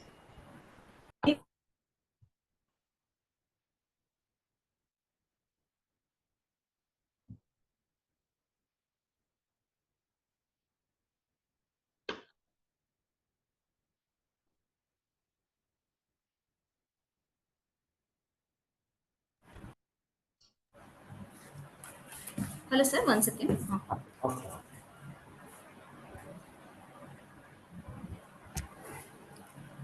Hello sir. ಹಾಂ sir, ಮುಂದುವರ್ಸೋಣ. ಹಾಂ ಸರ್, ಮುಂದುವರ್ಸಿ. Thank you. ಈಗ ನಾರ್ಮಲ್ ಆಗಿ ಹೇಳ್ತಾರೆ ಹೆಂಗೆ ಅಂದರೆ, ದೇಹಕ್ಕಾದ ಗಾಯ ಸಾಕಷ್ಟು ಬೇಗ ಮಾಗತ್ತೆ. ಮೇ ಬಿ ಸ್ಕಾರ್ ಇರ್ಬೋದು ಅಥವಾ ಬರೆ ಇದಿರ್ಬೋದು, ಆದರೆ ಮನಸ್ಸಿಗಾದ ಗಾಯ ತುಂಬ ಎಫೆಕ್ಟ್ ಆಗುತ್ತೆ ಅಂತ. ಬಟ್ ಈ ಟ್ರಾಮಾ ಬಂದಾಗ ಎರಡು ಥರದ್ದು ಇರ್ಬೋದು. ಟ್ರಾಮಾ ದೈಹಿಕವಾಗೂ ಅಬ್ಯೂಸ್ ಆಗಿ ಇರ್ಬೋದು, ಮಾನಸಿಕವಾಗಿ. ಇದರ ಪರಿಣಾಮಗಳಲ್ಲಿ ಈ ದೈಹಿಕ ಮಾನಸಿಕ ಇವೆರಡರಲ್ಲಿ ಏನಾದರೂ ಡಿಫ್ರೆನ್ಸ್ ಇರುತ್ತಾ, ಇಲ್ಲ ಎಲ್ಲ ಒಂದೇ? ಸರ್, ಯಾವುದೇ ಘಟನೆ ಆಗಲಿ, ತೀವ್ರ ಘಟನೆ ಆಗಲಿ, ಸೊ ಅದು ಮನಸ್ಸಿನ ಮೇಲೆ ಎಷ್ಟು ತೀವ್ರವಾಗಿ ಆಘಾತ ಮಾಡುತ್ತೆ ಅನ್ನೋದು ತುಂಬಾ ಮುಖ್ಯ ಆಗುತ್ತೆ. ಐದರ್ ಅದು ದೈಹಿಕ ಘಟನೆ ಆಗಲಿ ಅಥವಾ ಮಾನಸಿಕವಾದ ಆಘಾತ ಆಗಿರ್ಲಿ. ಸಾರಿ, ಈಗ ಫಾರ್ ಎಕ್ಸಾಂಪಲ್ ಎಷ್ಟೋ ಸರಿ ನಮ್ದು ಸಿವಿಯರ್ ರೋಡ್ ಟ್ರಾಫಿಕ್ ಆಕ್ಸಿಡೆಂಟ್ ಗಳಾಗ್ತದೆ. ಸೊ ಅದರಲ್ಲಿ ಫಸ್ಟ್ ಎಲ್ಲರೂ ಅದನ್ನ ಫಿಸಿಕಲಿ ಅವರು ಕರೆಕ್ಟ್ ಮಾಡ್ಕೊಳ್ಳಿಕ್ಕೆ ಸರ್ಜರೀಸ್ಗೆ ಹೋಗ್ತಾರೆ, ಇದನ್ನೆಲ್ಲ ಮಾಡಿಸ್ಕೋತಾರೆ, ಅದರಿಂದ ಇಂಪ್ರೂವ್ಮೆಂಟ್ ಆಗ್ಬಿಟ್ಟು slowly open. But later on they will start having this traumatic disorder symptoms ನಿಧಾನಕ್ಕೆ ಸೆಟ್ ಇನ್ ಆಗ್ತದೆ. ಸೊ ಅವಾಗ ಅವರು ಅವರ ಮಾನಸಿಕ ಆರೋಗ್ಯದ ಬಗ್ಗೆ ಅಷ್ಟು ಕಾಳಜಿ ಕೊಟ್ಟಿರಲ್ಲ. ಯಾಕಂದ್ರೆ ಆ ಟೈಮಲ್ಲಿ ಅವರು ಫಿಸಿಕಲ್ ಇಂಪ್ರೂವ್ಮೆಂಟ್ ಬಗ್ಗೆ, ರಿಕವರಿ ಬಗ್ಗೆ ಅಷ್ಟೇ ಕಾಳಜಿ ಕೊಟ್ಬಿಟ್ಟಿರ್ತಾರೆ. ಸೊ ಏನ್ ಹೇಳ್ತೀನಿ ಅಂದ್ರೆ, either it is physical R mental. ನಿಮ್ಗೆ ಟ್ರಾಮಾ ಆದ್ರೂ ನಿಮ್ಮ ಸೈಕಾಲಜಿಕಲ್ ಅದು ಎಷ್ಟು ಎಫೆಕ್ಟ್ ಆಗುತ್ತೆ ಅನ್ನೋದು ಇಂಪಾರ್ಟೆಂಟ್ ಆಗ್ತದೆ ಒಂದು. ಸೊ ಈ ತರ ಸಮಸ್ಯೆಗಳಲ್ಲಿ, ಈ ತರ ಸಿಚುವೇಶನ್ ಅಲ್ಲಿ ನಾವ್ ಹೇಗೆ ನಾವು ಫಿಸಿಕಲ್ ಇಂಜುರೀಸ್ಗೆ ಇಂಪಾರ್ಟೆನ್ಸ್ ಕೊಡ್ತೀವಲ್ಲ, ಒನ್ಸ್ ಮೆಡಿಕಲಿ ಸ್ಟೆಬಿಲೈಸ್ ಆದ್ಮೇಲೆ ಆಟೋಮೆಟಿಕಲಿ ನಾವು ಸೈಕಾಲಜಿಕಲ್ ಫಸ್ಟ್ ಏಡ್ಗಳನ್ನು ಅವಾಗಲೇ ಇನಿಷಿಯೇಟ್ ಮಾಡೋದ್ರಿಂದ there are high chances that outcomes are better ಅಂತ ನಾನು ಹೇಳ್ಬಲ್ಲೆ ಸರ್. ಅದನ್ನ ನಾನು ಹೇಳಲಿಕ್ಕೆ ಇಷ್ಟಪಡ್ತೀನಿ. ಇನ್ನೊಂದು ಇದು, ಕೆಲವು ಸಲ ಏನೋ ಒಂದು ಆಕ್ಟ್ ಮಾಡಿರ್ತೀವಿ ನಾವು, ಒಂದು ಅಥವಾ ಮಾಡದೇ ಇರ್ತೇವೆ, ಅದು ಒಮಿಷನ್ಸ್ ಅಂಡ್ ಕಮಿಷನ್ಸ್ ಅಂತ ಇದ್ದಾಗ ಕೆಲವು ಸಲ ಅಯ್ಯೋ ಹಿಂಗೆ ಮಾಡ್ಬೋದಿತ್ತಲ್ಲ ಅಂತ ನೀವು ಹೇಳಿದಂಗೆ ಪರ್ಟಿಕ್ಯುಲರ್ಲಿ ಒಂದು ಏಜ್ ಆಗ್ತಾ ಆಗ್ತಾ ಎಷ್ಟೋ ಸಲ ಬರುತ್ತೆ, ಅಯ್ಯೋ ಹಿಂಗೆ ಮಾಡಿದ್ರೆ ಚೆನ್ನಾಗಿರ್ತಿತ್ತು, ನಾವು ಕೂಡ ಬಿನ್ ಫಾರ್ ಬೆಟರ್, ಅಥವಾ ಹಿಂಗೆ ಮಾಡಬಾರ್ದಾಗಿತ್ತು ನಾನು ಅನ್ನೋದೊಂದು ಗಿಲ್ಟ್ ಅಂತ ಫೀಲಿಂಗ್ ಅಂತ ಇದೆಯಲ್ಲ, ಇದು ಏನಾದರೂ ಟ್ರಾಮಾ ಎಫೆಕ್ಟ್ ಆಗಿ ಬರುತ್ತಾ ಅಥವಾ ಜಸ್ಟ್ ಫೀಲ್? ಅಂದ್ರೆ ಒಂದು, ಇದು ಯಾವ ತರ ಕಂಟೆಕ್ಸ್ಟ್ ಅಲ್ಲಿ ಬರುತ್ತೆ ಅನ್ನೋದು ಇಂಪಾರ್ಟೆಂಟ್ ಆಗುತ್ತೆ. ಈಗ ನಿಮಗೆ ಪಶ್ಚಾತ್ತಾಪ ಅಂದ್ರೆ ಯಾವ ವಿಷಯದಲ್ಲಿ ನಿಮಗೆ ಪಶ್ಚಾತ್ತಾಪ ಆಗುತ್ತೆ, ಯಾವುದೋ ಒಂದು ಘಟನೆಗೆ ಸಂಬಂಧಪಟ್ಟಿದ್ದ ಅಥವಾ ಯಾವುದೋ ಒಂದು ಸಿಚುವೇಶನ್ಗೆ ಸಂಬಂಧಪಟ್ಟಿದ್ದ, ಯಾವುದೋ ಮನುಷ್ಯನಿಗೆ ಸಂಬಂಧಪಟ್ಟಿದ್ದ ಅನ್ನೋದ್ರ ಮೇಲೆ ಇಂಪಾರ್ಟೆಂಟ್ ಆಗ್ತದೆ. ಬಟ್ ನೀವು ಪೋಸ್ಟ್ ಟ್ರಾಮಾದಲ್ಲಿ ಈ ತರ ಸಿಚುವೇಶನ್ಸ್ ಆಗ್ತದ ಅಂದ್ರೆ ಡೆಫಿನೆಟ್ಲಿ ಸರ್ ಅದು ಆಗೋ ಚಾನ್ಸಸ್ ಹೈ ಇರ್ತದೆ. ಈಗ ಯಾರೇ ಒಂದು ಮನುಷ್ಯ ಒಂದು ಆಘಾತನ ಅನುಭವಿಸಿದ ಮೇಲೆ ಅವನ ಹ್ಯೂಮನ್ ಸೈಕಾಲಜಿ ಪ್ರಕಾರ ಅವನು ಓನ್ ಡಿಫೆನ್ಸ್ ಮೆಕಾನಿಸಮ್ಸ್ ನ ಯೂಸ್ ಮಾಡ್ತಾನೆ ಅದನ್ನ ಫೈಟ್ ಮಾಡ್ಲಿಕ್ಕೆ. Okay, everyone has their own unconscious constraint to cope up with that emotional pain. So ಆ ಪೇನ್ ನ ತಡಿಲಿಕ್ಕೆ ಅವನು ಎಷ್ಟೊಂದು ಡಿಫೆನ್ಸ್ ಮೆಕಾನಿಸಮ್, ಅದರಲ್ಲಿ ಹಲವಾರು ಡಿಫೆನ್ಸ್ ಮೆಕಾನಿಸಮ್ ಇರ್ಬೋದು. ಫಾರ್ ಎಕ್ಸಾಂಪಲ್ ಡಿನಯಲ್, ಕೆಲವೊಬ್ರು ಆ ಘಟನೆ ನನ್ಗೆ ಆಗೇ ಇಲ್ಲ ಅನ್ನೋ ತರಾನೇ ನಡೆಸ್ಬೋದು ಅಥವಾ ಅದರಿಂದ ಇರ್ಬೋದು. ಕೆಲವೊಬ್ರು ಅದನ್ನ ಡಿಸೋಸಿಯೇಷನ್ ಅಂದ್ರೆ ಅದು ಅದರಿಂದ ಕಂಪ್ಲೀಟ್ ಆಗಿ ಡಿಸೋಸಿಯೇಟ್ ಆಗ್ಬಿಟ್ಟು ಅದು ಬೇರೆ ಥರ್ಡ್ ಪರ್ಸನ್ ತರ ಅದನ್ನ ನೋಡ್ಬಿಟ್ಟು ಅದನ್ನ ಮುಗಿಸ್ಲಿಕ್ಕೆ. ಕೆಲವೊಬ್ರು ಡಿಸ್ಪ್ಲೇಸ್ ಮಾಡ್ತಾರೆ, ಅಂದ್ರೆ ಅವ್ರಿಗೆ ಆಗಿರೋ ಒಂದು ಪೇನ್ ನ ಇನ್ನೊಂದು ಕಡೆ ಸಬ್ಸ್ಟಿಟ್ಯೂಟ್ ಮಾಡ್ಲಿಕ್ಕೆ ಇಷ್ಟಪಡ್ತಾರೆ. ಕೆಲವೊಬ್ರು ರಿಯಾಕ್ಷನ್ ಫಾರ್ಮೇಶನ್ ಅಂತಾರೆ, ಅಂದ್ರೆ ಈಗ ಅವರಿಗೆ ಒಂದು ವಿಷಯದ ಬಗ್ಗೆ ಅತಿಯಾದ ಒಂದು ಭಯ ಇರ್ತದೆ, ಬಟ್ ಅವರಿಗೆ ನಾನು ತುಂಬಾ ಬ್ರೇವ್ ಅನ್ನೋ ತರ ತೋರಿಸ್ಕೊಳ್ಳೋದು, ಅಂದ್ರೆ ಅಪೋಸಿಟ್ ರಿಯಾಕ್ಷನ್ ನ ಡೆವಲಪ್ ಮಾಡ್ಕೊಂಡ್ಬಿಟ್ಟು ಅದನ್ನ ಹೋರಾಡ್ಲಿಕ್ಕೆ ಪ್ರಯತ್ನ ಮಾಡ್ತಾರೆ. ಸೊ ಅದರಲ್ಲೇ ಒಂದು ರೇಷನಲೈಸೇಷನ್ ಅಂತ ಒಂದಿದೆ. ಅಂದ್ರೆ ರೇಷನಲೈಸ್ ಅಂದ್ರೆ ಅದಕ್ಕೆ ಅವರು ಅದು ಒಂದು ಜಸ್ಟಿಫಿಕೇಶನ್ ಮಾಡೋದು. ಈಗ ಏನೋ ಒಂದು ಇಶ್ಯೂ ಆಗಿರ್ತದೆ, ಮೋಸ್ಟ್ಲಿ ಐ ಡಿಸರ್ವ್ ಇಟ್, ಅಥವಾ ಗಾಡ್ ನನಗೆ ಇದನ್ನ ಟೆಸ್ಟ್ ಮಾಡಕ್ಕೆ ಕೊಟ್ಟಿದ್ದಾನೆ, ಸೊ ಅದಕ್ಕೆ ನನಗೆ ಇದು ಆಗಿರಬಹುದು. ಸೊ ಈ ತರ ರೇಷನಲೈಸೇಷನ್. ಸೊ ಅದು ಇಂಡಿವಿಜುವಲ್ ಪರ್ಸನಾಲಿಟಿ, ಅವ್ರು ಹೇಗೆ ಅದನ್ನ ಕೋಪ್ ಅಪ್ ಮಾಡ್ಕೊಳ್ಳಕ್ಕೆ ಅವ್ರು ಏನ್ ಡಿಫೆನ್ಸ್ ಮೆಕಾನಿಸಮ್ ಬಳಸ್ತಾರೆ ಅನ್ನೋದು ಅದು ಡಿಫರೆಂಟ್ ಆಗುತ್ತೆ. It can also be a part of any trauma ಅಂತ ನಾನು ಹೇಳಿಕ್ಕೆ ಇಷ್ಟಪಡ್ತೀನಿ.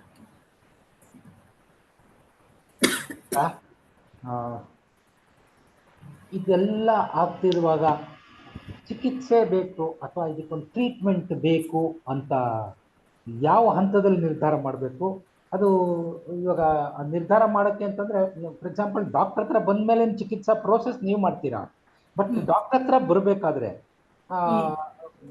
ಡಾಕ್ಟರ್ ಹತ್ರ ಕರ್ಕೊಂಡು ಹೋಗ್ಬೇಕು ಅಂತ ಹೇಳ್ಬೇಕಾದ್ರೆ, ಫಾರ್ ಎಕ್ಸಾಂಪಲ್ ನಮ್ಮಂಥವ್ರಿಗೆ, ನಾನು I am with A person ಅಂತಂದ್ರೆ ನಾನು ಹೇಗೆ ಅದನ್ನ ಗುರುತಿಸಬೇಕು? ಏನಾದರೂ ಒಂದಷ್ಟು ಯಾರ್ಡ್ ಸ್ಟಿಕ್ಸ್, ಸಮ್ ರೆಫರೆನ್ಸಸ್ ಹೇಗೆ ಗುರುತಿಸಿ ಅವ್ರಿಗೆ ಕರ್ಕೊಂಡು ಹೋಗ್ಬೇಕು ಅಂತಂದಾಗ, ಮೇ ಬಿ ಕೆಲವು ಸಲ ಒಂದಷ್ಟು ಕೋಕ್ಸಿಂಗ್ ಇರ್ಬೋದು ಅವ್ರಿಗೆ, ಅಥವಾ ಒಂಚೂರು ಬಲವಂತ ಮಾಡಬೇಕಾಗ್ಬೋದು, ಸಲಹೆ ಕೊಡಬೇಕಾಗ್ಬೋದು. ಇದ್ರ ಬಗ್ಗೆ ಒಂದಷ್ಟು ತಿಳಿಸಿದ್ರೆ ಒಳ್ಳೇದು ಅಂತ. ಯಾಕೆಂದ್ರೆ ನಾವು as part of the society ಇದನ್ನು ಗುರುತಿಸಿ ಅವ್ರಿಗೆ ಹೋಗಿ ಇದನ್ನ ಅವ್ರಿಗೆ ಅನ್ಸೋದೇ ಇಲ್ಲ ಅನ್ಕೊಳ್ತೀನಿ ಎಷ್ಟೋ ಸಲ, ಅಯ್ಯೋ ಇದಕ್ಕೆ ನನಗೆ ಬೇಕು, ಚಿಕಿತ್ಸೆ ಬೇಕು ಅಥವಾ ಏನಾದರೂ ತಗೊಳ್ಬೇಕು ಅಂತ. ತೀರಾ ಕಷ್ಟ ಆದಾಗ ಮಾತ್ರ ಯಾರ ಹತ್ರ ಹೇಳ್ಕೊಳ್ತಾರೆ, ಅದನ್ನು ಗುರುತಿಸೋದು ಆ ಥರದ್ದು ಏನಾದರೂ ಒಂದಷ್ಟು ವಿಷಯ. ಹಾ ಸರ್, ಸೊ ದಟ್ ಇಸ್ ನಿಜ ಸರ್. ಈಗ PTSD ಅನ್ನೋದು ಹೆಂಗಿದೆ ಅಂದ್ರೆ ಇದ್ರದ್ದು ಪ್ರಿವಲೆನ್ಸ್ ರೇಟ್ ತುಂಬಾ ಕಮ್ಮಿ ಸರ್. ಅಂದ್ರೆ ಈಗ ನಮ್ಮಲ್ಲಿ ಕಾಣ್ಪಡೋದೇ ತುಂಬಾ ಕಮ್ಮಿ, ಯಾಕಂದ್ರೆ ಖಿನ್ನತೆ ಮತ್ತು ಈ ಆತಂಕಗೆಲ್ಲ ಕಂಪೇರ್ ಮಾಡಿದ್ರೆ ಇದ್ರ ಪ್ರಿವಲೆನ್ಸ್ ಎಸ್ಪೆಷಲಿ ಇಂಡಿಯನ್ ಕಾಂಟೆಕ್ಸ್ಟ್ ಅಲ್ಲಿ, because of our own socio cultural factors ಇಂದ ನಾವು, ಯಾಕಂದ್ರೆ ಫಸ್ಟ್ ಆಫ್ ಆಲ್ ನಮಗೆ ಸ್ಟಿಗ್ಮಾ ಇದೆ. ನಮ್ಮಲ್ಲಿ ಯಾವುದೇ ಒಂದು ಘಟನೆ ಆದಾಗ ಅದನ್ನ ನಾವು ಅದ್ರದ್ದು ಡಿಸ್ಟ್ರೆಸ್ ನ ನಾವು ಎಕ್ಸ್ಪ್ರೆಸ್ ಮಾಡ್ಕೊಳ್ಳೋದು ಒಂದು ಸೈನ್ ಆಫ್ ವೀಕ್ನೆಸ್ ಅಂತ ನಮ್ಮಲ್ಲಿ ಒಂದು ಬಲವಾದ ನಂಬಿಕೆ ಇದೆ. ಓಕೆ, ಅದನ್ನ ನಾವು ಕೋಪ ಮಾಡಕ್ಕೆ ನಮ್ದೇ ಆದ ಒಂದು ಲೈಕ್ ಆಧ್ಯಾತ್ಮಿಕತೆಗೆ ಹೋಗೋದು, ದೇವರಿಗೆ ಹೋಗೋದು, ಇನ್ನೊಬ್ರು, ಈ ತರ ನಮ್ದೇ ಒಂದು ಕೆಲವೊಂದು ಕೋಪಿಂಗ್ ಮೆಕಾನಿಸಮ್ ಇತ್ತು. ನಾವು ಹೆಲ್ಪ್ ಕೇಳಕ್ಕೆ ಹೋಗೋದು ತುಂಬಾ ರೇರ್ ಈ ತರ ವಿಷಯಗಳಲ್ಲಿ. ಅದು ನಮ್ಮ ಪ್ರಕಾರ ಅದು ದೇವ್ರು ಕೊಟ್ಟಿದ್ದ ಒಂದು ಅವನಿಗೇನೋ ಶಾಪ ಅದನ್ನ ಅನುಭವಿಸ್ತಾ ಇದ್ದಾನೆ ಅನ್ನೋದು, ಈ ತರದ್ದು ಒಂದು ಫಲ ಅನ್ನೋ ತರ, ಅವನ್ ಫಲ ಅದು, ಅವನ್ ಫೇಟ್ ಅದು ಅಂತ ಹೇಳೋದು ಕಾಮನ್. ಹಾಗಾಗಿ ಎಷ್ಟೊಂದ್ ಜನ ಅಲ್ಲಿಗೆನೆ ಹೆಲ್ಪ್ ಕೇಳೋದೇ ಬಿಡುದಿಲ್ಲ, ಅಲ್ಲಿಗೆ ನಿಂತು ಬಿಟ್ಟಿರ್ತಾರೆ. ಓಕೆ, ಇದು ನನ್ನ ಹಣೆ ಬರ, ನಾನು ಅನುಭವಿಸ್ಲೇಬೇಕೇನೋ ಅಂತ ಹೇಳ್ಬಿಟ್ಟು.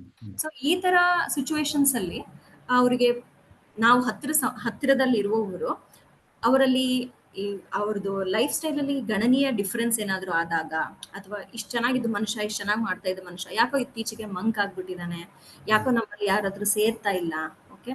ಸರಿಯಾಗಿ ನಿದ್ರೆ ಅಥವಾ ಅವನಲ್ಲೇ ನಾವು ನೋಡ್ತಿರುವಾಗ, ಈಗ ಯಾರೇ ಒಂದು ಮನುಷ್ಯ ಪದೇ ಪದೇ ಕಂಟಿನ್ಯೂಸ್ ನಿದ್ರೆ ಮಾಡ್ತಾ ಇಲ್ಲ ಅಥವಾ ಅವನಿಗೆ ಹೆದರಿಕೆ ಆಗ್ತಾ ಇದೆ, ಅವಾಯ್ಡ್ ಮಾಡ್ತಾ ಇದ್ದಾನೆ ಅಂದಾಗ ಸಿಗ್ನಿಫಿಕೆಂಟ್ಲಿ ನಾವು ಒಂದು ಲೈಫ್ ಸ್ಟೈಲ್ ಅಲ್ಲಿ ಅಥವಾ ಅವ್ನ ಬಿಹೇವಿಯರ್ ಅಲ್ಲಿ ಚೇಂಜಸ್ ನೋಡ್ತೀವಿ. ಸಣ್ಣ ಸಣ್ಣ ವಿಷಯ ಕೋಪ ಮಾಡ್ತಾನೆ ಈ ತರ ವಿಷಯದಲ್ಲಿ.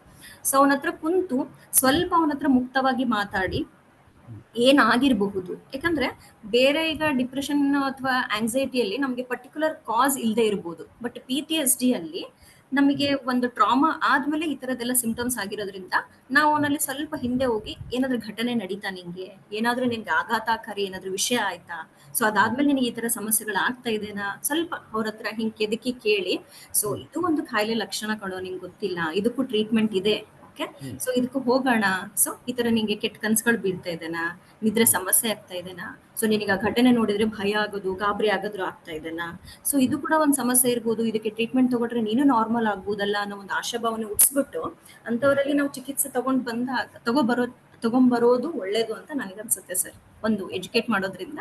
ಮತ್ತೆ ಐ ಥಿಂಕ್ ಇದರಲ್ಲಿ ಸಮಾಜದ ಜವಾಬ್ದಾರಿ ಅಥವಾ ಸುತ್ತಮುತ್ತಲಿನವರ ಜವಾಬ್ದಾರಿ ಸ್ವಲ್ಪ ಜಾಸ್ತಿನೇ ಇದೆ ಅಂತ ಹೇಳ್ಬೋದು ಸರ್. ಹೌದು ಹೌದು ಹೌದು, ಅದು ನಿಜ. ನಾವು ಅಂದ್ರೆ ನಮ್ಮ ಸುತ್ತಮುತ್ತಲಿನ ವ್ಯಕ್ತಿಗಳನ್ನ ಸ್ವಲ್ಪ ಕ್ಲೋಸ್ ಆಗಿ ಗಮನಿಸ್ತಾ ಇದ್ರೆ ಮಾತ್ರ ಗಮನಿಸ್ತಾ ಇದ್ರೆ ಸಮುದಾಯದ ಎಫೆಕ್ಟ್ ಮತ್ತೆ ಕುಟುಂಬ, ಸ್ನೇಹಿತರು ಎಲ್ಲರದ್ದು ರೋಲ್ ತುಂಬಾ ಇಂಪಾರ್ಟೆಂಟ್ ಆಗ್ತದೆ ಇದರಲ್ಲಿ. ಈ ಇಷ್ಟ ತನಕ ಪ್ರಾಬ್ಲಮ್ ಬಗ್ಗೆ ಮಾತ್ರ ಮಾತಾಡಿದ್ವಿ.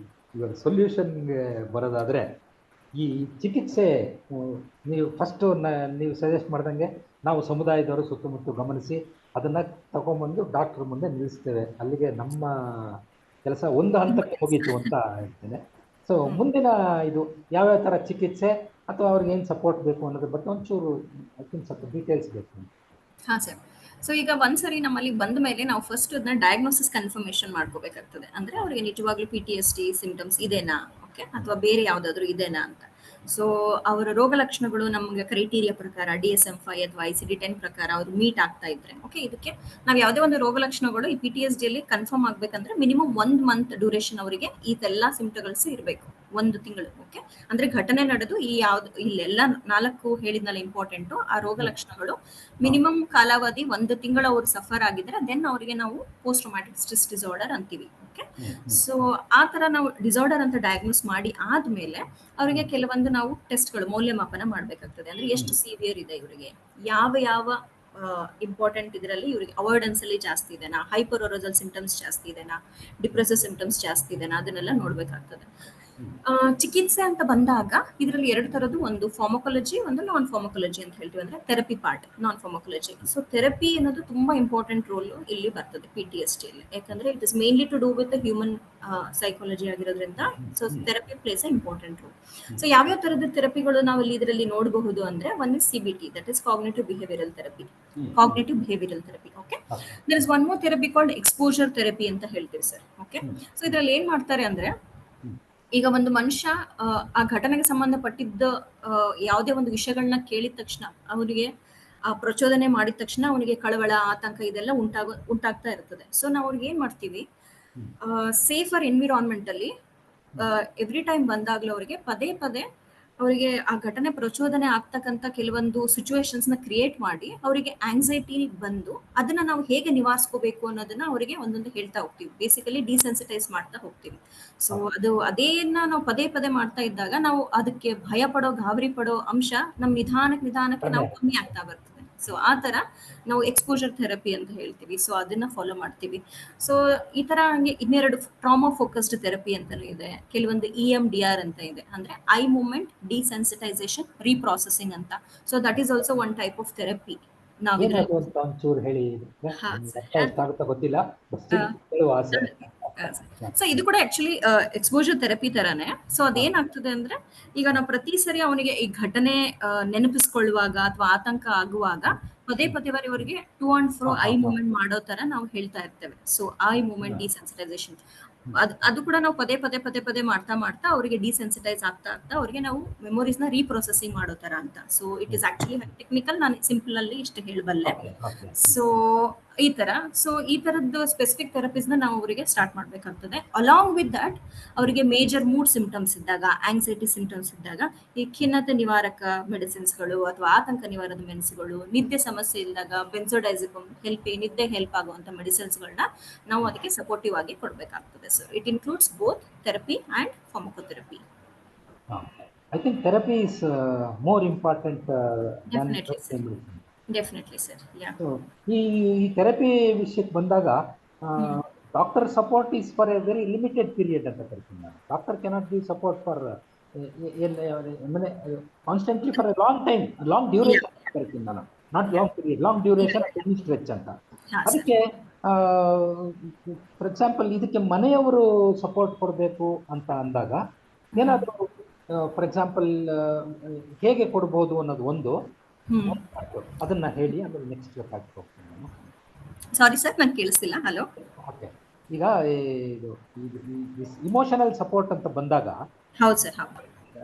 ಡಾಕ್ಟರ್ಸ್ ಕಡೆಯಿಂದ we cannot expect for a long duration at any point of time. Exactly. Their own limitations of attending to so many people like us. ಆದ್ರೆ ಅದು that has to be somehow replaced by some individuals. First becomes the friends and the family. ಅಲ್ವಾ? So that is there. ಒಂದು ಹೇಗೆ ಮಾಡಬಹುದು ಅದು ಒಂದು part. Then comes ನನ್ನ ಇನ್ನೊಂದು ಪ್ರಶ್ನೆ ಏನಿದೆ ಅಂತಂದ್ರೆ, ಇದಕ್ಕೆ ಬೇಕಾದಂತ ಏನಾದರೂ ಟ್ರೈನಿಂಗ್ ಪ್ರೋಗ್ರಾಮ್ಸ್ ಏನಾನ ಇದೆಯಾ, ಅಥವಾ inputs to say for example I am facing a person ಅಥವಾ I am in contact with a person who is facing this trauma, how I should handle ಅಂತ ಅನ್ನಕ್ಕೆ ಬೇಕಾದ್ರೆ ನನಗೇನು ಬ್ಯಾಕ್ಗ್ರೌಂಡ್ ಇಲ್ಲದೆ ಇರೋದ್ರಿಂದ is there anything which is given to us ಅಂತ ಅಂದ್ರೆ through a program or through maybe a suggestion from your end or something like that. ಹಾ sir, correct. ನೀವು ಹೇಳಿದ್ ಕರೆಕ್ಟ್ ಸರ್. ಈಗ ಯಾಕಂದ್ರೆ ನಾವು ಬರೀ ಈಗ ಹೈ ಲೆವೆಲ್ ಅಲ್ಲಿ ಹೇಳ್ತಾ ಇದೀವಿ, ಬಟ್ ಕಮ್ಯುನಿಟಿ ಲೆವೆಲ್ ಅಲ್ಲಿ ನಾವು ಹೇಗೆ ಇದಕ್ಕೆ ನಾವು ಸಪೋರ್ಟ್ ಕೊಡ್ಬೋದು ಅನ್ನೋದು ನಿಮ್ಮ ಪ್ರಶ್ನೆ. ಅದಕ್ಕೆ ನೀವು ಹೇಳ್ದಂಗೆ ಫ್ಯಾಮಿಲಿ ಮತ್ತೆ ಫ್ರೆಂಡ್ಸ್ ಅಥವಾ ಈ ಕಮ್ಯುನಿಟಿ ಅನ್ನೋದು ತುಂಬಾ ಇಂಪಾರ್ಟೆಂಟ್. ಸೆಕೆಂಡ್ ಥಿಂಗ್, ನಾವು ಸಪೋರ್ಟ್ ಗ್ರೂಪ್ಸ್ ಅಂತ ಹೇಳ್ತೀವಿ. ಅಂದ್ರೆ PTSD ಸಪೋರ್ಟ್ ಗ್ರೂಪ್ಸ್ ಅಂದ್ರೆ ಇದೇ ತರ ಪೇಷಂಟ್ಸ್ಗಳು, ಅಂದ್ರೆ ಯಾರು ಈ ತರದ ಆಘಾತಕ್ಕೊಳಗಾಗಿ ಅದಕ್ಕೆ ಅನುಭವಿಸ್ತಕ್ಕಂಥ ಕೇಟ್ಗಳು ಅವ್ರದೇ ಒಂದು ಸಪೋರ್ಟ್ ಗ್ರೂಪ್ಗಳು ಅಂತ ಮಾಡ್ಕೊಂಡಿರ್ತಾರೆ. ಲೈಕ್ ಹೆಂಗೆ ಆಲ್ಕೋಹಾಲ್ ಅನೋನಿಮಸ್ ಅಂತ ಇರ್ತಾರೆ, ಆ ತರದ್ದು. ಆ ಸಪೋರ್ಟ್ ಗ್ರೂಪ್ ಅಲ್ಲಿ ಇವರು ಒಂದು ಭಾಗಿ ಆಗೋದ್ರಿಂದ ಅವರು ಬೇರೆಯವರ ಒಂದು ಅನುಭವವನ್ನು ಕೇಳಿ ಅದನ್ನ ಹೇಗೆ ಪರಿಹರಿಸ್ಕೋಬಹುದು ಅಂತ ತಿಳ್ಕೊಳ್ಳಬಹುದು. ಅದ್ರ ಜೊತೆಗೆ ತಮಗೆ ಹಂಚ್ಕೊಳ್ಳಿಕ್ಕೆ ಒಂದು ಸಂಘ ಇದೆ, ನಮ್ಮಂತ ಇನ್ನೊಬ್ರು ಇದ್ದಾರೆ, ನಾವು ಇನ್ನೊಬ್ರಲ್ಲಿ ಭಾಗಿ ಅಂತ ಹೇಳೋ ಅದು ಇನ್ಕ್ಲೂಸಿವ್ನೆಸ್ ಏನ್ ಇರ್ತದಲ್ಲ, ಅದು ತುಂಬಾ ಇಂಪಾರ್ಟೆಂಟ್ ಆಗ್ತದೆ. ಸೊ ಅವಾಗ ಅವರು ಬೇರೆಯವರು ನಂತರ ಈ ತರ ಇದ್ದಾರೆ ಅಂದಾಗ they get some kind of confidence and they can also share their thing. Okay, that is also very very important. ಮೂರನೇದು, ಅವರು frequent follow up with counsellor ಅಂತ ಏನ್ ಹೇಳ್ತೀವಲ್ಲ, ಸೊ ಅವ್ರ ಹತ್ರ ಹೋದಾಗ ಫ್ರೀಕ್ವೆಂಟ್ ಆಗಿ ಅವ್ರ ಹತ್ರ ಹೋಗೋದು, ಅವ್ರ ಹತ್ರ ಹಂಚ್ಕೊಳ್ಳೋದು, ಅವ್ರಿಗೆ ಏನಾಗ್ತದೆ ಅನ್ನೋದನ್ನ ನಾವು ನೋಡ್ಬೇಕಾಗ್ತದೆ. Are there any specific government sponsored ಅಥವಾ ಆ ತರದ್ದು ಯಾರಾದ್ರೂ ಇದನ್ನ ಅನ್ನೋದನ್ನ ನಾನು ಸ್ವಲ್ಪ ಕೇಳಿ ಹೇಳ್ತೇನೆ ಸರ್. ಅದ್ರ ಬಗ್ಗೆ ನನಗೆ ಅಷ್ಟು ಮಾಹಿತಿ ಇಲ್ಲ. ಬಟ್ ನೀವು ಹೇಳಿದ ಒಂದು ಪಾಯಿಂಟ್ ಅಂತೂ ಸತ್ಯ. ಒಂದು ಸಮಾಧಾನ ಹೆಂಗಿರುತ್ತೆ ಅಂದ್ರೆ, ಅಯ್ಯೋ ನಾನೊಬ್ನೇ ಅಲ್ಲ ಈ ಕಷ್ಟ ಅನುಭವಿಸ್ತಾ ಇರೋದು, ಬೇರೆಯವರು ಇದಾರೆ ಅಂತಂದಾಗ ನಮ್ಗೊಂದು ಸಮಾಧಾನ. ಹೌದು ಅಲ್ವಾ? ಇದು ಒಂದು ಪಾಯಿಂಟ್. This is very. ನೀವು ಹೇಳಿದ್ರಲ್ಲ ಒಂದು ಈ ಸಪೋರ್ಟ್ ಗ್ರೂಪ್ಸ್ ಅಂತ ಇದೆ ಅಂತ, ಇವಾಗ for example alcoholic support groups, ಇದಕ್ಕೂ ಆ ಥರ ಸಪೋರ್ಟ್ ಗ್ರೂಪ್ಸ್ ಎಕ್ಸಿಸ್ಟಿಂಗ್ ಇದೆಯಾ ಅಂತ. Yes sir, yes sir, definitely. So ಅಂದ್ರೆ we can always find out such groups Exactly. and put them across to them. Yes. Okay. Sir, once again, sir, I want to take one important point. Please, sorry.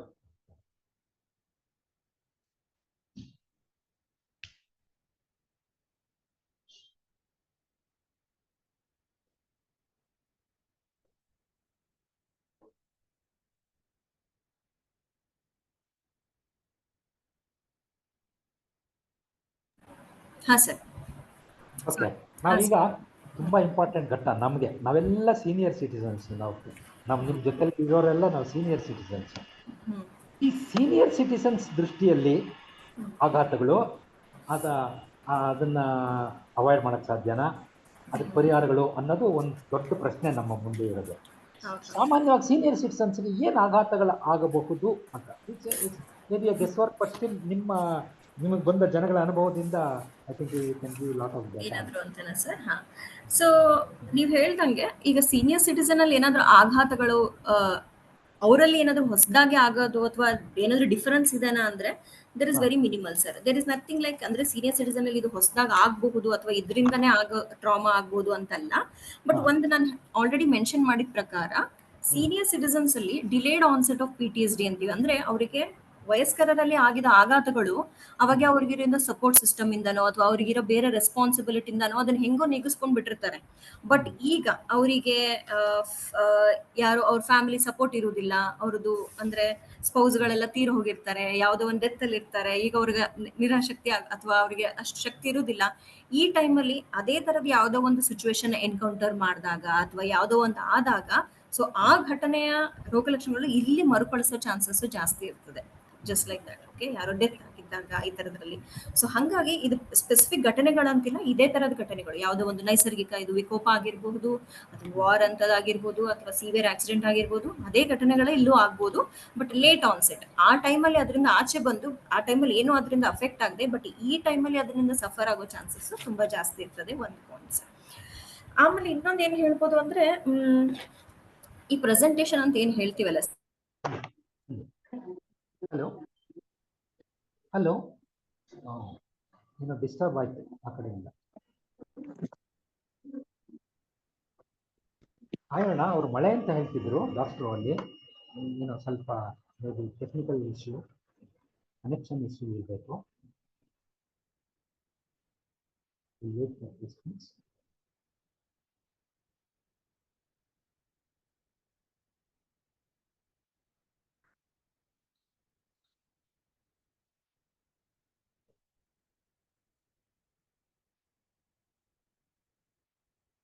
Hello, connection ಆಯ್ತಾ? Connection ಆಯ್ತು. ಹಾಂ ಆಯ್ತು.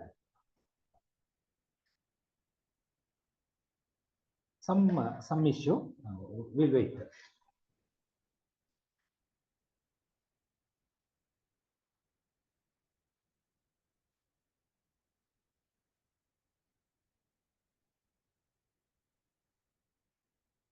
ನಾವು almost ಕೊನೆ ಘಟ್ಟಕ್ಕೆ ಬಂದ್ಬಿಟ್ಟಿದ್ದೇವೆ. ನಿಮ್ಮ ಪ್ರಶ್ನೆಗಳು ಏನನ್ನ ಇದ್ರೆ ತಯಾರಾಗಿ, ಡಾಕ್ಟರ್ ಬಂದ ತಕ್ಷಣ ಮುಂದುವರಿ. ಹಾಂ, ವೆಲ್ಕಮ್ ಬ್ಯಾಕ್ ಡಾಕ್ಟ್ರೆ. ಓಕೆ, ಸೊ ನನ್ನ ಮತ್ತೆ ವಿಷಯಕ್ಕೆ ಬರೋದಾದ್ರೆ, ನನಗೆ ಇವಾಗ ನೀವೆಲ್ಲ ಹೇಳ್ತಿದ್ರಿ ಹಳೆಯ ಘಟನೆಗಳು ಅಂತ. ಈಗ ಲೇಟೆಸ್ಟ್ ಇಶ್ಯೂ ಒಂದಿದೆ ಡಾಕ್ಟ್ರೆ, ನನ್ನ ಅನಿಸಿಕೆ. ಈಗೆಲ್ಲ ಹೇಗಾಗಿದ್ದಾರೆ ಅಂದ್ರೆ ಮಕ್ಕಳೆಲ್ಲ ದೂರ ಇದ್ದಾರೆ, ಅಪ್ಪ ಅಮ್ಮನ ಜೊತೆಲಿಲ್ಲ, ದುಡ್ಡಿಗೆ ಕೊರತೆ ಇಲ್ಲ, ಬೇಕಾದಷ್ಟು ದುಡ್ಡಿದೆ, ಎಂಥ ಲ್ಯಾವಿಶ್ ಜೀವನ ಬೇಕಾದ್ರೂ ಮಾಡ್ಬೋದು. ಆದ್ರೆ ಮಕ್ಕಳ ಕಂಪನಿ, ಪ್ರೀತಿ ಇದು ಇಲ್ಲ ಅನ್ನೋದು ಒಂದು ದೊಡ್ಡ ಚಿಂತೆ. ಕೆಲವ್ರಿಗೆ ಇದು ಆಘಾತವಾಗಿ ಕಾಣಬಹುದೇನೋ ಅಂತ ನನ್ನ ಇದೊಂದು ಇಶ್ಯೂ ಹ್ಯಾಂಡಲ್ ಮಾಡೋದು. ಪರವಾಗಿಲ್ಲ, ನೀವು ಕಾಣಿಸ್ತಾ ಇದ್ದೀರಾ? ಹೇಳಿ, ನಿಮ್ ಕೇಳಿಸ್ತಾ ಇದೆ? ನೀವು ಹೇಳಿ ಕೇಳಿಸ್ತಾ ಇದೆ ಡಾಕ್ಟ್ರೆ? ಓ, ಹಲೋ ಹಲೋ ಸರ್, ಮುಂದುವರಿಸಿ. ಕೇಳಿಸ್ತಾ ಇದೆಯಲ್ಲ ಸರ್? ಹಾ ಸರ್, ನಿಮ್ ಕ್ವಶನ್. ಸೊ ಈಗ ಓಲ್ಡ್ ಏಜ್ ಅಲ್ಲಿ ಈಗ ಮಕ್ಕಳೆಲ್ಲ ಬಿಟ್ಟು ಹೋದಾಗ ಲೋನ್ಲಿನೆಸ್ ಹೇಗೆ ಅಂತ ಅದು ಅಲ್ಲ ನಿಮ್ ಕ್ವಶನ್? ಹಾ ಸರ್. ಹಾ, ಇದ್ರಲ್ಲಿ ನಾವು ಎರಡು ತರನು ಅರ್ಥ ಮಾಡ್ಕೋಬೇಕಾಗ್ತದೆ ಸರ್. ಸೊ ಈಗ ನಾವು ಮಕ್ಕಳನ್ನ ಓದಿಸಿ ಬೆಳೆಸಿ ಅವರು ಆ ಉದ್ಯೋಗದಲ್ಲಿದ್ದು ಆ ತರ ದುಡಿಬೇಕು ಅಂತಾನೆ ನಾವು ಎಕ್ಸ್ಪೆಕ್ಟ್ ಮಾಡಿ ಅವ್ರಿಗೆ ಅಷ್ಟೆಲ್ಲ ಎಜುಕೇಶನ್ ಕೊಟ್ಟಿರ್ತೀವಿ ಸರ್. ಬಟ್ ಆ ಹಂತಕ್ಕೆ ಹೋದಾಗ ಅವರು ನಮ್ ಜೊತೆಗೆ ಇರ್ಬೇಕು, ನಮ್ಮಲ್ಲೇ ಇರ್ಬೇಕು, ಆದ್ರೂ ಅವರು ಜೀವನದಲ್ಲಿ ಒಳ್ಳೆ ಸ್ಥಾನದಲ್ಲಿ ಇರ್ಬೇಕು, ಮತ್ತೆ ಚೆನ್ನಾಗಿ ದುಡ್ಡು ಮಾಡ್ಬೇಕು ಅಂದಾಗ ನಮ್ದು ಅದು ಸ್ವಲ್ಪ ಸ್ವಾರ್ಥ ಅನಿಸ್ತದೆ. ಒಂದು ಅದನ್ನ ನಾವು ಅಕ್ಸೆಪ್ಟ್ ಮಾಡ್ಕೊಳ್ಬೇಕು ಅಲ್ವಾ? ಬಟ್ ಎರಡನೇದು, ಮಕ್ಕಳಾದ್ರೂ ಆಗ್ಲು ಮಕ್ಕಳು ಅವ್ರು ಏನ್ ಯೋಚನೆ ಮಾಡ್ಬೇಕು ಅಂತ ಈ ವಿಷಯದಲ್ಲಿ, ಈಗ ಇಷ್ಟೆಲ್ಲ ನಾವು ಮಾಡಿ ಕೊನೆಗೆ ಏನು ನಾವು ಗಳಿಸ್ತೀವಿ ಅನ್ನೋದು ಅರ್ಥ ಮಾಡ್ಕೋಬೇಕಾಗ್ತದೆ. ನಾವು ಬರೀ ದುಡ್ಡಿಗೋಸ್ಕರನೇ ಇದು ಮಾಡೋದಾದ್ರೆ, ಓಕೆ, ನಮಗೆ ಈಗ ನೆಮ್ಮದಿನೇ ಇಲ್ಲ ಬರೀ ದುಡ್ಡೇ ಅನ್ನೋದಾದ್ರೆ ಇದು ಮಾಡೋದು ಎಷ್ಟ್ರ ಮಟ್ಟಿಗೆ ಉತ್ತಮ, ಅಥವಾ ಇದಕ್ಕಿಂತ ನಾವು ಹತ್ರದಲ್ಲಿ ಇದ್ಕೊಂಡು ಇದಕ್ಕಿಂತ ಕಮ್ಮಿ ಪೇಮೆಂಟ್ ಜಾಬ್ ಅಲ್ಲೂ ನಾವು ಖುಷಿಯಾಗಿರ್ಬೋದಾ ಅನ್ನೋದನ್ನ ಡಿಸೈಡ್ ಮಾಡೋದು ಅದ್ರ ಇಂಡಿವಿಜುವಲ್ ಚಾಯ್ಸಸ್ ಮೇಲೆ ಹೋಗ್ತದೆ. ಬಟ್ ಈಗ ಬದಲಾಗ್ತಿರೋ ಕಾಲಮಾನಕ್ಕೆ ನಾವು ಆತರ ಎಕ್ಸ್ಪೆಕ್ಟೇಷನ್ ಇಟ್ಕೊಳ್ದೆ ಇದ್ರೆ ನಾವು ಕಮ್ಮಿ ಬೇಜಾರ್ ಮಾಡ್ಕೋತೀವೇನೋ ಅಂತ ಅನ್ಸುತ್ತೆ ನಾವು, ಅಥವಾ ಇನ್ನು ಅದರಿಂದ ಆಚೆ ಬರ್ಲಿಕ್ಕೆ ಈಸಿ ಆಗ್ತದೋ ಅಂತ ಅನ್ಸ್ತದೆ ಅಲ್ವಾ? ಯಾಕಂದ್ರೆ ಹಳೆ ವೆರಿ ಕಾಲದಲ್ಲಿ ಇದ್ದಂಗೆ ಪ್ರಾಕ್ಟಿಕಲ್ ಈಗಿಲ್ಲ, ಈಗಿದ್ದಂಗೆ ಮುಂದೆ ಇಲ್ಲ. ಹೌದು, Yeah. ಓಕೆ. ಈಗ ಡಾಕ್ಟ್ರೆ, ನಮ್ಮ ಇವ್ರ ಕಡೆಯಿಂದ ಪ್ರೇಕ್ಷಕರ ಕಡೆಯಿಂದ ಪ್ರಶ್ನೆಗಳೇನ ವಿಚಾರಿಸೋಣ. ಯಾರಾದ್ರೂ ಹಾ ಅದು ಸರ್, ಪ್ರಶ್ನೆಗಳಿದೆಯಾ ಡಾಕ್ಟರ್ಗೆ? ಅನ್ಮ್ಯೂಟ್ ಮಾಡ್ಕೊಂಡು ಕೇಳಬಹುದು. ಹಲೋ ಹಲೋ, ಶ್ರೀ ಬದ್ರಿ ಅವರು ಕೇಳಿ ಪ್ರಶ್ನೆ. ಹಲೋ, ನಮಸ್ತೆ. ಸ್ವಲ್ಪ ಜೋರಾಗಿ ಮಾತಾಡಿ. ನಮಸ್ತೆ ಮಾ, ಹೇಳಿ. ನಮಸ್ತೆ. ಇದು ಆಕ್ಚುಲಿ ಔಟ್ ಆಫ್ ಇದು ಸಬ್ಜೆಕ್ಟ್ ಅನ್ಕೋಬಹುದು, ಮೋಸ್ಟ್ಲಿ ಗೊತ್ತಿಲ್ಲ. ಇದು ನನಗಾಗ್ತಾ ಇರೋ ಇದು ಬರೀ ನೆಗೆಟಿವ್ ಹೇಳಿ ಮಾ. ಥಾಟ್ಸ್ ಯಾಕೆ ಬರೀ ನೆಗೆಟಿವ್, ಏನೂ ಆಗಿಲ್ಲ ಅಂದ್ರೂ ನೆಗೆಟಿವ್ ಥಾಟ್ಸ್ ಬರ್ತಾ ಇರುತ್ತೆ. ನನಗ್ ಯಾವ 43 ತರ? ವರ್ಷ. ಯಾವಾಗ್ಲೂ ಆ ತರ ಬರ್ತಾ ಇರ್ತದೆ.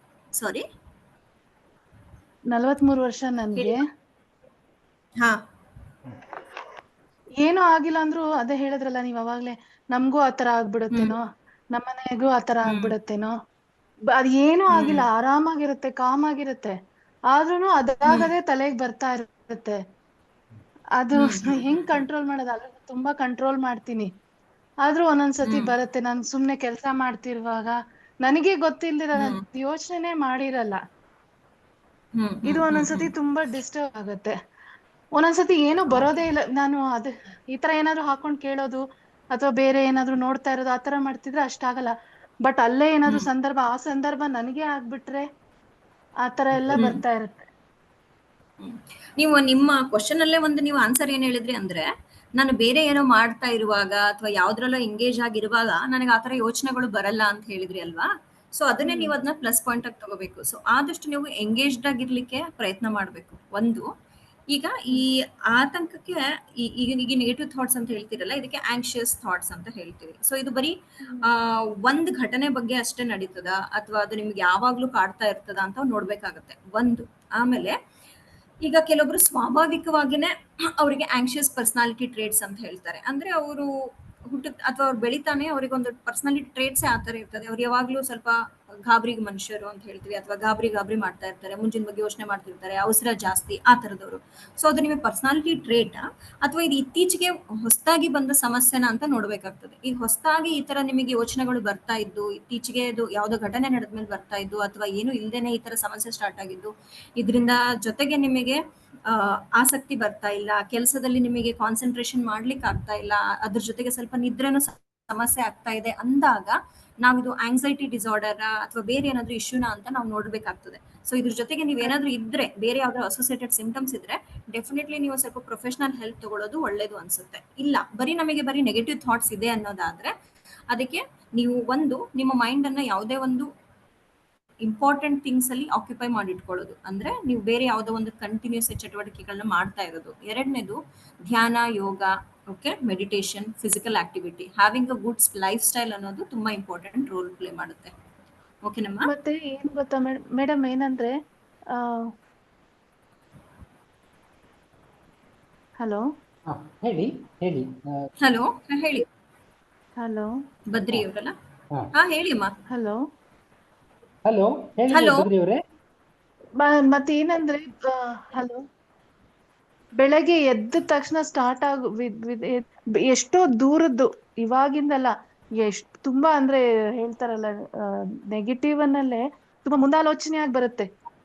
ಅಟ್ ಪ್ರೆಸೆಂಟ್ ಅಲ್ದಿದ್ರು ಮುಂದಿಂದು ಆ ತರ ಬಂದ್ಬಿಡುತ್ತೆ. ಹಂಗಾದ್ರೆ ಏನೋ, ಹಿಂಗಾದ್ರೆ ಏನೋ. ನಾನ್ ಮಾಡೇ ಇರಲ್ಲ, ಬೆಳಗ್ಗೆ ಎದ್ದ ತಕ್ಷಣ ಒಂದೊಂದ್ಸತಿ ಎದ್ದು ಇನ್ನ ಬಾತ್ರೂಮ್ಗೆ ಹೋಗ್ತಿರ್ತೀನಿ, ಅವಾಗ್ಲೇ ಸ್ಟಾರ್ಟ್ ಆಗ್ಬಿಡುತ್ತೆ ಒಂದೊಂದ್ಸತಿ. ಬಟ್ ನಿದ್ದೆ ಮಾತ್ರ ಚೆನ್ನಾಗ್ ಬರುತ್ತೆ. ನಿದ್ದೆಲಿ ಏನ್ ಡಿಸ್ಟರ್ಬೆನ್ಸ್ ಇಲ್ಲ ನನ್ಗೆ, ನಿದ್ದೆ ಚೆನ್ನಾಗಿದೆ. ಯಾವಾಗ ಮಲ್ಕೊಂಡ್ರು ನಿದ್ದೆ ಚೆನ್ನಾಗ್ ಮಾಡ್ತೀನಿ. ಆಕ್ಚುಲಿ ನಾನ್ ಟೆನ್ಷನ್ ಆದಾಗ ನಿದ್ದೆ ಮಾಡಿದ್ರೆ ಆರಾಮಾಗ್ಬಿಡ್ತೀನಿ. ಆ ಟೆನ್ಷನ್ ಮರ್ತೋಗಿರುತ್ತೆ ಸ್ವಲ್ಪ, ಆ ತರ ಇದೆ ನನ್ಗೆ. ಇದು ಮಾತ್ರ ಈ ತರ ಹಿಂಗ್ ಕಂಟಿನ್ಯೂಸ್ ಆಗಿ ಬರ್ತಿರುತ್ತೆ. ಮತ್ತೆ ಧ್ಯಾನ ಮಾಡಿದ್ರೆ ಸರಿ ಹೋಗುತ್ತೆ ಅಂದ್ರೆ ಧ್ಯಾನ ಮಾಡಿದ್ರೆ ತುಂಬಾ ಡಿಸ್ಟರ್ಬ್ ಆಗುತ್ತೆ. ಯಾಕಂದ್ರೆ ಧ್ಯಾನ ಮಾಡಿದ್ರೆ ಥಾಟ್ಸ್ ಕಂಟ್ರೋಲ್ ಮಾಡೋದಕ್ಕೆ ಆಗಲ್ಲ ಒಂದೊಂದ್ಸತಿ. ಅದೇನಾಗುತ್ತೆ, ಇನ್ನ ಜಾಸ್ತಿ ಬರಕ್ ಶುರು ಆಗುತ್ತೆ. ಸೊ ನಿಮಗೆ ಏನ್ ಮಾಡಿದ್ರೆ ನಿಮಗೆ ಸಮಸ್ಯೆ? ಅಲ್ಲ, ಶ್ರೀ ಬದ್ರಿ ಅವರೇ, ಇದು ತುಂಬಾ ವೈಯಕ್ತಿಕವಾದ್ರಿಂದ ನಾನು ನಿಮ್ಗೇನ್ ಸಜೆಸ್ಟ್ ಮಾಡ್ತೀನಿ ಅಂದ್ರೆ, ನೀವು ಒಬ್ಬ ಕೌನ್ಸಿಲರ್ನ ಮೀಟ್ ಮಾಡಿ. ಏನು ನಿಮಗೆ ವೈಯಕ್ತಿಕವಾಗಿ ನಿಮ್ಮ ನೆಲೆಯಲ್ಲಿ ಏನು ಸಮಸ್ಯೆ, ಅದಕ್ಕೆ ಪರಿಹಾರ ಏನು ಹೇಳೋಕ್ಕೆ ಸುಲಭ. ಇದು ಪಬ್ಲಿಕ್ ಫೋರಮ್ ಆದ್ರಿಂದ ಅಷ್ಟು ವೈಯಕ್ತಿಕವಾಗಿ ಅಟೆಂಡ್ ಮಾಡ್ಲಿಕ್ಕೆ ಆಗೋದಿಲ್ಲ. ಬೆಟರ್ ಬೇಕಾದ್ರೆ you can always contact me also on phone. You should be able to okay after with your permission I will send that. ಏನು ಅದಿರಾಗಬೇಕಾದ್ದೇನು ಇದಿಲ್ಲ. ನಿಮಗೆ ಒಂಚೂರು ಸಪೋರ್ಟ್ ಬೇಕು. ಸೊ ಈ ಫೋರಮ್ಗಿನ್ನ ನೀವು ವೈಯಕ್ತಿಕ ನೆಲೆಯಲ್ಲಿ ಮಾತಾಡಿದಾಗ ಚೆನ್ನಾಗಿರುತ್ತೆ ಅಂತ ನಾನು ನಿಮಗೆ ಆಗ್ಬೋದಾ? Okay sir. ಮತ್ತೆ ಯಾರಾದರೂ ಪ್ರಶ್ನೆ ಕೇಳೋರು ಇದ್ದೀರಾ? Shashikant here. Yes sir, Shashikant, ಕೇಳಿ sir. So my question regarding this PTSD, when she mentioned about the late onset, okay, in a old age, so that means Yes, to say the issue was never resolved when it occurred, or whenever they had therapy in the earlier stages. So it was always incubating and it popped up at a later age, is what you're telling. So Yeah, is you it can not say going that, to get resolved, or it popped up because it was not fully resolved, or it is always going to be there in that state and it will come up in a later age? How does it work? sir. Do you want me to say it in English? English Kannada ಎರಡು. Kannada you can manage. Yeah. Because larger audience are in Kannada, that's why. So ನಿಮ್ಮ question ಏನಪ್ಪಾ ಅಂದ್ರೆ, ಆ ಟೈಮಲ್ಲಿ ಬಂದದ್ದು late ಅಲ್ಲಿ ಬರ್ತದೆ ಅಂದ್ರೆ, ಸೊ ಅದು ರಿಸಾಲ್ವ್ ಆಗಿಲ್ಲ ಅಂತ ಇವಾಗ ಬರ್ತಾ ಇರೋದಾ ಅಥವಾ ಹೇಗೆ ಅಂತ ನಿಮ್ ಕ್ವಶನ್ ಅಲ್ವಾ? ಇಲ್ಲ, ಅದು ರಿಸಾಲ್ವ್ ಆಗೋದೇ ಇಲ್ವಾ? ಯಾವಾಗ್ಲೂ ಆ ಸ್ಟೇಜ್ ಅಲ್ಲೇ ಇರುತ್ತಾ? Why does it come at a later age? Okay. So ಈಗ ನಾನು ಯಾಕೆ ಲೇಟ್ ಆನ್ಸೆಟ್ ಅಲ್ಲಿ ಬರಬಹುದು ಅಂತ ಅಂದಾಗ, ಸೊ ಅದಕ್ಕೆ ಮಲ್ಟಿಪಲ್ ಫ್ಯಾಕ್ಟರ್ಸ್ ಇರ್ತದೆ. ಈಗ ಆ ಟೈಮಲ್ಲಿ ನಿಮಗೆ ಒಳ್ಳೆ ಸಪೋರ್ಟ್ ಸಿಸ್ಟಮ್ ಇದ್ದು, ಆ ಟೈಮಲ್ಲಿ ನಿಮಗೆ ಅದರಿಂದ ಓವರ್ಕಮ್ ಆಗ್ಬಿಟ್ಟಿರ್ತದೆ, ಓಕೆ, ಅಥವಾ ನಿಮಗೆ ಅದರಿಂದ ಮೇಜರ್ ನಿಮಗೆ ಇಶ್ಯೂಸ್ ಅನ್ಸೇ ಇರೋದಿಲ್ಲ ಅದರಿಂದ. But as you age, okay, like as mentioned, like you'll start having people leaving out of your home, like your kids leave your home, you might have some sudden loss of your spouse, so you will feel lonely, okay, or you might contact multiple medical issues. That's when your self esteem ಅಥವಾ ನಿಮ್ದೆಲ್ಲ ಕುಗ್ದಾಗ ನಿಮಗೆ ಯಾವಾಗ ನಿಮ್ಮ ಮಾನಸಿಕ ಸ್ಥೈರ್ಯ ಕಮ್ಮಿ ಆಗಿ ಆ ಘಟನೆಯ ಸಿಮಿಲರ್ ಇನ್ಸಿಡೆಂಟ್ಗಳ ಈ ಸರಿ ಏನಾದ್ರೂ ಬಂದು ಅದು ಟ್ರಿಗರ್ ಮಾಡಿದಾಗ ದೆನ್ ಇಟ್ ಕ್ಯಾನ್ ಡೆವಲಪ್ ಅಂತ ಹೇಳ್ತಾರೆ. Okay, it works as a triggering mechanism. Okay, got it. Thank you. Okay. So but it can be fully resolved, alva? But the PTSD can be fully resolved. So there is one more. Yeah, so there is something called complex PTSD also. If some people who have, they have experienced trauma for a very long time, there is chances that 1/3 of the people, they can never have complete resolution of symptoms. That is also there. Okay, so that is a complex PTSD. So that requires a longer term treatment, long term treatment. That is also there. But most of the PTSDs can be improved and cured. Okay, thank you. With the help of treatment. Yeah. ಮತ್ತೆ ಯಾರಾದರೂ ಪ್ರಶ್ನೆ ಕೇಳೋರು ಇದ್ದೀರಾ? ನಮಸ್ತೆ sir. ನಮಸ್ಕಾರ. ಯಾರು ಮಾತಾಡ್ತಿರೋದು? ಇಲ್ಲಿಂದ ಸವಿತಾ ರಾಜ್. ಓಕೆ, ಕೇಳಿ ಸವಿತಾ ರಾಜ್ ಅವರೇ. ಮೇಡಮ್, ನನ್ನ ಪ್ರಶ್ನೆ ಏನಂದ್ರೆ, ಈಗ ಕೆಲವು ಮಕ್ಕಳು ಇರ್ಬೋದು ಅಥವಾ ವಯಸ್ಕರು ಇರ್ಬೋದು, ಎರಡು ಕಡೆ ಅಂದ್ರೆ, ಸಾರಿ, ಹಲೋ, ಕೇಳಿಸ್ತಾ ಇದೆ ಸರ್? ಕೇಳಿಸ್ತಾ ಇದೆ, ಹೇಳಿ. ಕೇಳಿಸ್ತಾ ಇದೆ, ಹೇಳಿ ಸವಿತಾ ಅವರೇ. ಓಕೆ. ಕೆಲವು ಅಂದ್ರೆ ನಾನು ಇವಾಗ ಡಾಕ್ಟರ್ CRC ಅವ್ರ ಕಡೆಯಿಂದ, ಸಮಾಧಾನ ಕಡೆಯಿಂದ ನಾನು counselling, short term counselling course ಮಾಡ್ಕೊಂಡೆ. ಹಾಗೆ ಮಾಡ್ಕೊಂಡ್ರೆ ಕೆಲವ್ರಿಗೆ ಕೌನ್ಸಿಲಿಂಗ್ ಪರ್ಸನಲ್ ಆಗಿ ಫ್ರೀ ಆಫ್ ಕಾಸ್ಟ್ ಅಂದ್ರೆ ನಾನು ವಾಲಂಟ್ರಿಯಾಗಿ ನಾನು ಕೆಲವ್ರಿಗೆ ಪುವರ್ ಪೀಪಲ್ಸ್ಗೆ ಮಾಡಕ್ ಹೋಗ್ತಾ ಇದ್ದೆ. ಅಲ್ಲಿ ಕೆಲವ್ರ ಹತ್ರ ನಾನು ನೋಡಿದ್ದು ಏನಂದ್ರೆ, ಕೆಲವ್ರ ಹಸ್ಬೆಂಡ್ ವೈಫ್ ಬಗ್ಗೆ ಒಂದು ಭಿನ್ನಾಭಿಪ್ರಾಯ ಅಥವಾ ಜಗಳ ಹೆಂಗ್ ಬರ್ತಿದೆ ಅಂದ್ರೆ, ಹಸ್ಬೆಂಡ್ ಬೈತಾ ಇದ್ದಾಗ ವೈಫ್ಗೆ ಅವ್ರು ಹೇಳಿದ್ದು, ನನಗೆ ಆ ಒಂದು ಅವ್ರು ಬೈತಾ ಇದಾರಲ್ಲ ಅನ್ನೋದು ಮನ್ಸಲ್ಲಿ ಹೋಗ್ತಾ ಇಲ್ವಂತೆ ಅವ್ರಿಗೆ. ಅವ್ರು ಬೈತಾ ಇರೋದು ಒಂಥರ ಕ್ಯಾಶುಯಲ್ ಆಗಿ ತಗೊಂಡು ಅವರು ಏನ್ ಬೈತಿದೆ ಅದನ್ನ ಒಂಥರ ಸ್ಪೋರ್ಟಿವ್ ಆಗಿ ನಗ್ತಾ ಇದ್ರಂತೆ ವೈಫು. ಆ ನಗ್ತಾ ಇರೋದನ್ನ ನೋಡಿ ಹಸ್ಬೆಂಡ್ಗೆ ಇನ್ನಷ್ಟು ಕೋಪ ಬಂದು ಅವ್ರನ್ನ ಹೊಡಿಯಕ್ ಹೋದ್ರಂತೆ. ಹೊಡಿಯಕ್ ಹೋದಾಗ ಇವ್ರಿಗೆ ಯಾಕೆ ಹೊಡಿತಾ ಇದಾರೆ ಅನ್ನೋದು ಇವ್ರಿಗೆ ಅರ್ಥ ಆಗಿಲ್ಲ. ಯಾಕಂದ್ರೆ ಅದನ್ನ ಇವ್ರು ಸ್ಪೋರ್ಟಿವ್ ಆಗಿ ತಗೊಂಡಿದ್ರೆ ಅವ್ರಿಗೆ ಅರ್ಥ ಆಗಿಲ್ಲ. ಹಂಗಿದ್ದಾಗ ಈ ಸಿಚುಯೇಷನ್ ನ ಅವ್ರು ಹ್ಯಾಂಡಲ್ ಮಾಡಕ್ ಬರ್ತಿಲ್ಲ. ನನ್ನ ಹತ್ರ ಬಂದು ನಾನು ಹೆಂಗ್ ಹ್ಯಾಂಡಲ್ ಮಾಡ್ಬೇಕು ಅಂತ ಕೇಳಿದ್ರು. ಅವ್ರು ಸ್ಪೋರ್ಟಿವ್ ಆಗಿ ತಗೊಂಡಿದ್ದು ತಪ್ಪ ಅಥವಾ ಅಲ್ಲಿ ಯಾವ ತರ ಇರ್ಬೇಕು ಅನ್ನೋದೇ ತಪ್ಪ ಅಂತ ಕೇಳ್ತಾ ಇದ್ದಾರೆ. ಅದನ್ನ ನಾನು ಅವ್ರಿಗಿನ್ನೂ ಸಾಲ್ವ್ ಮಾಡಿಲ್ಲ, ಇನ್ನು ಅವ್ರನ್ನ ಹ್ಯಾಂಡ್ಲಿಂಗ್ ಎಲ್ಲ ಇದ್ದೀನಿ. ಇದನ್ನ ಹೆಂಗ್ ತಗೋಬೇಕು ಒಂದನೇದು. ಇನ್ನೊಂದು ಏನಂದ್ರೆ ಒಂದು ಮಗು ಆ ಮಗು ಬಂದು ಇಂಜಿನಿಯರಿಂಗ್ ಮಾಡ್ತಾ ಇರೋದು. ಆ ಇಂಜಿನಿಯರಿಂಗ್ ಮಗು ಏನ್ ಹೇಳ್ತಾ ಇದೆ ಅಂದ್ರೆ ಅವ್ರಿಗೆ ಆ ಏನಾದ್ರೂ ಸಮಸ್ಯೆ ಬಂದಾಗ ಅವರು ದುಃಖ ಪಡೋದಕ್ ಬರ್ತಾ ಇಲ್ವಂತೆ, ನಾನ್ ನಗ್ತಾ ಇರ್ತೀನಿ ಅಂತ ಹೇಳ್ತಾರೆ. ಇದನ್ನ ಯಾವ ತರ ನಾವು ಸಾಲ್ವ್ ಮಾಡ್ಬೋದು ಅಂತ ಹೇಳ್ಬಿಟ್ಟು. ಓಕೆ ಡಾಕ್ಟರ್, ನಾನು ಉತ್ತರ ಇಲ್ಲ ಅದಕ್ಕೆ. ಎಸ್ ಸರ್, ನೀವು I think you are appropriate person ಅನ್ಸುತ್ತೆ. ನೋಡಿ ಸವಿತಾ ಅವರೇ, ನೀವು ಎಂತ ಕಡೆ ಇದ್ದೀರಾ ಅಂತಂದ್ರೆ CRC ಅವರ ಜೊತೆಲೇ ಇದ್ದೀರಾ, ಸಮಾಧಾನದಲ್ಲೇ ಕೆಲಸ ಮಾಡ್ತಿದ್ದೀರಾ ನೀವು, ಸರ್ವಿಸ್ ಮಾಡ್ತೀರಾ ಅಂತಂದ್ರೆ ಅಲ್ವಾ? ಅದಕ್ಕೆ ನಾನು ಕೇಳಿದೆ. ರೈಟ್, ಬಟ್ ಇದು subject not connected to trauma ಅಲ್ವಾ?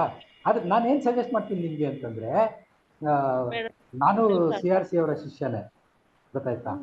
ಸೊ ನೀವು ಯಾವುದೇ ಹಂತದಲ್ಲಿ CR ಅವ್ರ ಹತ್ರ ಕೂತು ಮಾತಾಡಿದ್ರೆ ನಿಮ್ಗೆ ಸ್ಪಷ್ಟವಾದ ಉತ್ತರ ಸಿಗುತ್ತೆ ಅದಕ್ಕೆ. ಸಾರಿ, ಬೇಜಾರು ಮಾಡ್ಕೊಳ್ಬೇಡಿ. ಇವಾಗ ಸಚ್ ಎ ಪರ್ಸನ್, ಅದು ಏನು ಕ್ಲೋಸ್ ಪ್ರಾಕ್ಸಿಮಿಟಿಲಿ ಇದ್ದೀರಾ ಅಲ್ವಾ? ಸೊ ಐ ವಿಶ್ ನೀವು ಡಾಕ್ಟರ್ ಹತ್ರ ಮಾತಾಡಿ, ಅಥವಾ ಅಲ್ಲಿ ಸೀನಿಯರ್ ಕೌನ್ಸಿಲರ್ಸ್ ಎಲ್ಲ ಇದ್ದಾರಲ್ಲ ಅವ್ರ ಜೊತೆಲಿ ಮಾತಾಡ್ಬೋದು ಅಂತ ಹೇಳ್ತೀನಿ ನಾನು ನಿಮಗೆ. ಇದಾರೆ, ಬಟ್ ಪ್ರೆಸೆಂಟ್ ಏನಂದ್ರೆ ನಾನು ಅಲ್ಲಿವರೆಗೂ ಹೋಗಕ್ ಆಗ್ಲಿಲ್ಲ. ನೀವು ಅಲ್ಲಲ್ವಾ ಇದು ಮಾಡ್ತಾ ಇರೋದು, ಅಲ್ಲಲ್ವಾ? ನಾನು ಅಲ್ಲಿ ಮುಗ್ದಿ. ಓಕೆ, ಕೋರ್ಸ್ ಮಾಡ್ಕೊಂಡಿದ್ದೀನಿ ಅಷ್ಟೇ. ಓಕೆ, ರೈಟ್, ಅರ್ಥ ಆಯ್ತು. ಓಕೆ ಓಕೆ, ಇದನ್ನ ನೀವು ಮತ್ತೆ ನಾನು ಅದೇ ಸಜೆಸ್ಟ್ ಮಾಡ್ತೀನಿ. You can always talk to me in individual level, ಅಥವಾ ಡಾಕ್ಟರ್ ಹತ್ರ ಕೂಡ ಇಂಡಿವಿಜುವಲ್ ಲೆವೆಲಲ್ಲಿ ಮಾತಾಡಿದ್ರೆ ಇಟ್ಸ್ ಬೆಟರ್ ಅಂತ ಹೇಳ್ತೀನಿ. ಪ್ಲೀಸ್, ಓಕೆನಾ? Doctor, I think I have taken too much of liberty answering. Yes, sir. Yes, sir. Yeah. Okay. Any other questions? Now we are running out of time. We are running out of time. ಬೇರೆ ಏನು ಪ್ರಶ್ನೆಗಳಿದೆಯಾ? Okay, ಏನಿಲ್ಲ ಅನ್ಸುತ್ತೆ. ವಯೋಮಾನಸ ಸಂಜೀವನಿಯವರೇ, ನಾವು ಇದು ಮಾಡೋಣ, close ಮಾಡೋಣ. Okay ಡಾಕ್ಟ್ರೆ, ಏನಾದ್ರೂ ಸೇರಿಸುವಂಥದ್ದು ಏನಾದ್ರು ಇದೆಯಾ? ಕೊಸರು ಅಂತ ಕರಿತೀವಿ ನಾವು ಯಾವಾಗಲೂ, ಅದೇನಾದ್ರು ಇದ್ರೆ will control.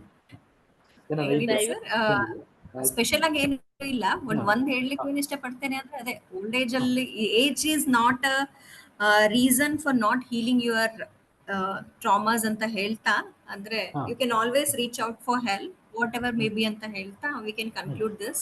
I think I have covered major of the topic and I hope we have learned from each other ಅಂತ ಹೇಳ್ತಾ, I would like to thank for this opportunity sir. ಕೊನೆ ಹಂತ ಮುಟ್ಟಿದ್ದೇವೆ ನಾವು. ಡಾಕ್ಟ್ರೆ, ವಯೋಮಾನಸ ಸಂಜೀವನಿಯ ಪರವಾಗಿ, ವೈಯಕ್ತಿಕವಾಗಿ ನನ್ನ ಪರವಾಗಿ ನಿಮ್ಮ ಸಮಯವನ್ನು ನಮಗೆ ಕೊಟ್ಟಿದ್ದಕ್ಕೆ ನಾನು ಧನ್ಯವಾದಗಳನ್ನು ಹೇಳ್ತೇನೆ, ಮನಃಪೂರ್ವಕವಾದ ಧನ್ಯವಾದ. ಸಾಧ್ಯ ಆದರೆ ಇನ್ನೊಂದು ವಿಷಯದ ಜೊತೆಲಿ ನಮ್ಮ ಜೊತೆಗೆ ಬನ್ನಿ.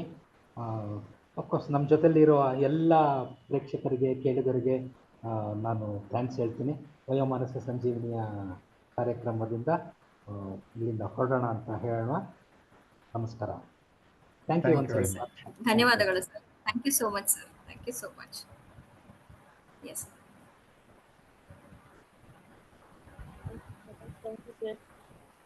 Doctor, please share doctor number ಅಂತ ಇದೆ, ಡಾಕ್ಟರ್ ಶೇರ್ ಮಾಡ್ಬೋದಾ? ಹಾ ಸರ್, ನಂದು ನಂಬರ್ ನಿಮ್ಗೆ ನಿಮ್ಮ ಹತ್ರ ಇದೆ ಅಲ್ಲ ಸರ್? ನನ್ನ ಹತ್ರ ಇದೆ. ನಾನು ಐ ಡೋಂಟ್ ಮೈಂಡ್ ಶೇರಿಂಗ್. ನಾನು sir, you can share if you know that person is ಹಾಗೆ ಅಲ್ವಾ? ಅದು ಹಾಗಾಗಲ್ಲ ಡಾಕ್ಟ್ರೆ, ನಮ್ಗೆಲ್ಲ ಪರ್ಸನ್ಸು ಪರಿಚಯ ಇರಲ್ಲ, ವೈಯಕ್ತಿಕವಾಗಿ ಪರಿಚಯ ಇರಲ್ಲ. ಸೊ ಒಂದು ಕೆಲಸ ಮಾಡ್ತೀನಿ, ನಾನೇನು ಸಜೆಸ್ಟ್ ಮಾಡ್ತೀನಿ ಅಂದರೆ, ನಂಬರ್ ಕೇಳಿದವ್ರಿಗೆ ನೀವು ವಯೋಮಾನಸ ಸಂಜೀವಿನಿ ಇದಕ್ಕೆ ಕಾಂಟ್ಯಾಕ್ಟ್ ಮಾಡಿ. ಸ್ಪೆಸಿಫಿಕ್ ಪ್ರಾಬ್ಲಮ್ ಇದ್ದರೆ ಡಾಕ್ಟ್ರನ್ನ ಕೇಳಿದರೆ ಅವರು ನಿಮ್ಗೆ ಇಂಡಿವಿಜುವಲ್ ಆಗಿ ನಂಬರ್ ಕೊಡ್ತಾರೆ. ಐ ಥಿಂಕ್ ಪಬ್ಲಿಕ್ ಆಗಿ ಶೇರ್ ಮಾಡಿದರೆ it may be very inconvenient to doctor ಆಗ ಅಂತ ಅನ್ಸುತ್ತೆ ನನಗೆ. So yes, you can always get the number through Vayomanasa Sanjeevini or. Okay, then not getting notification ಅನ್ನೋದು ಇದೆ. ವಯೋಮಾನಸ ಸಂಜೀವನಿಯವರೇ, ದಯವಿಟ್ಟು please take care of it. Hello, hello, ಪರವಾಗಿಲ್ಲ ಡಾಕ್ಟ್ರೆ, ಪರವಾಗಿಲ್ಲ. Okay, thank you. You can relax. Thank you sir. ನಮಸ್ಕಾರ. Okay, ಇಲ್ಲಿಗೆ ಕಾರ್ಯಕ್ರಮ ಮುಗಿಸ್ತಾ ಇದ್ವಿ. Let us take leave.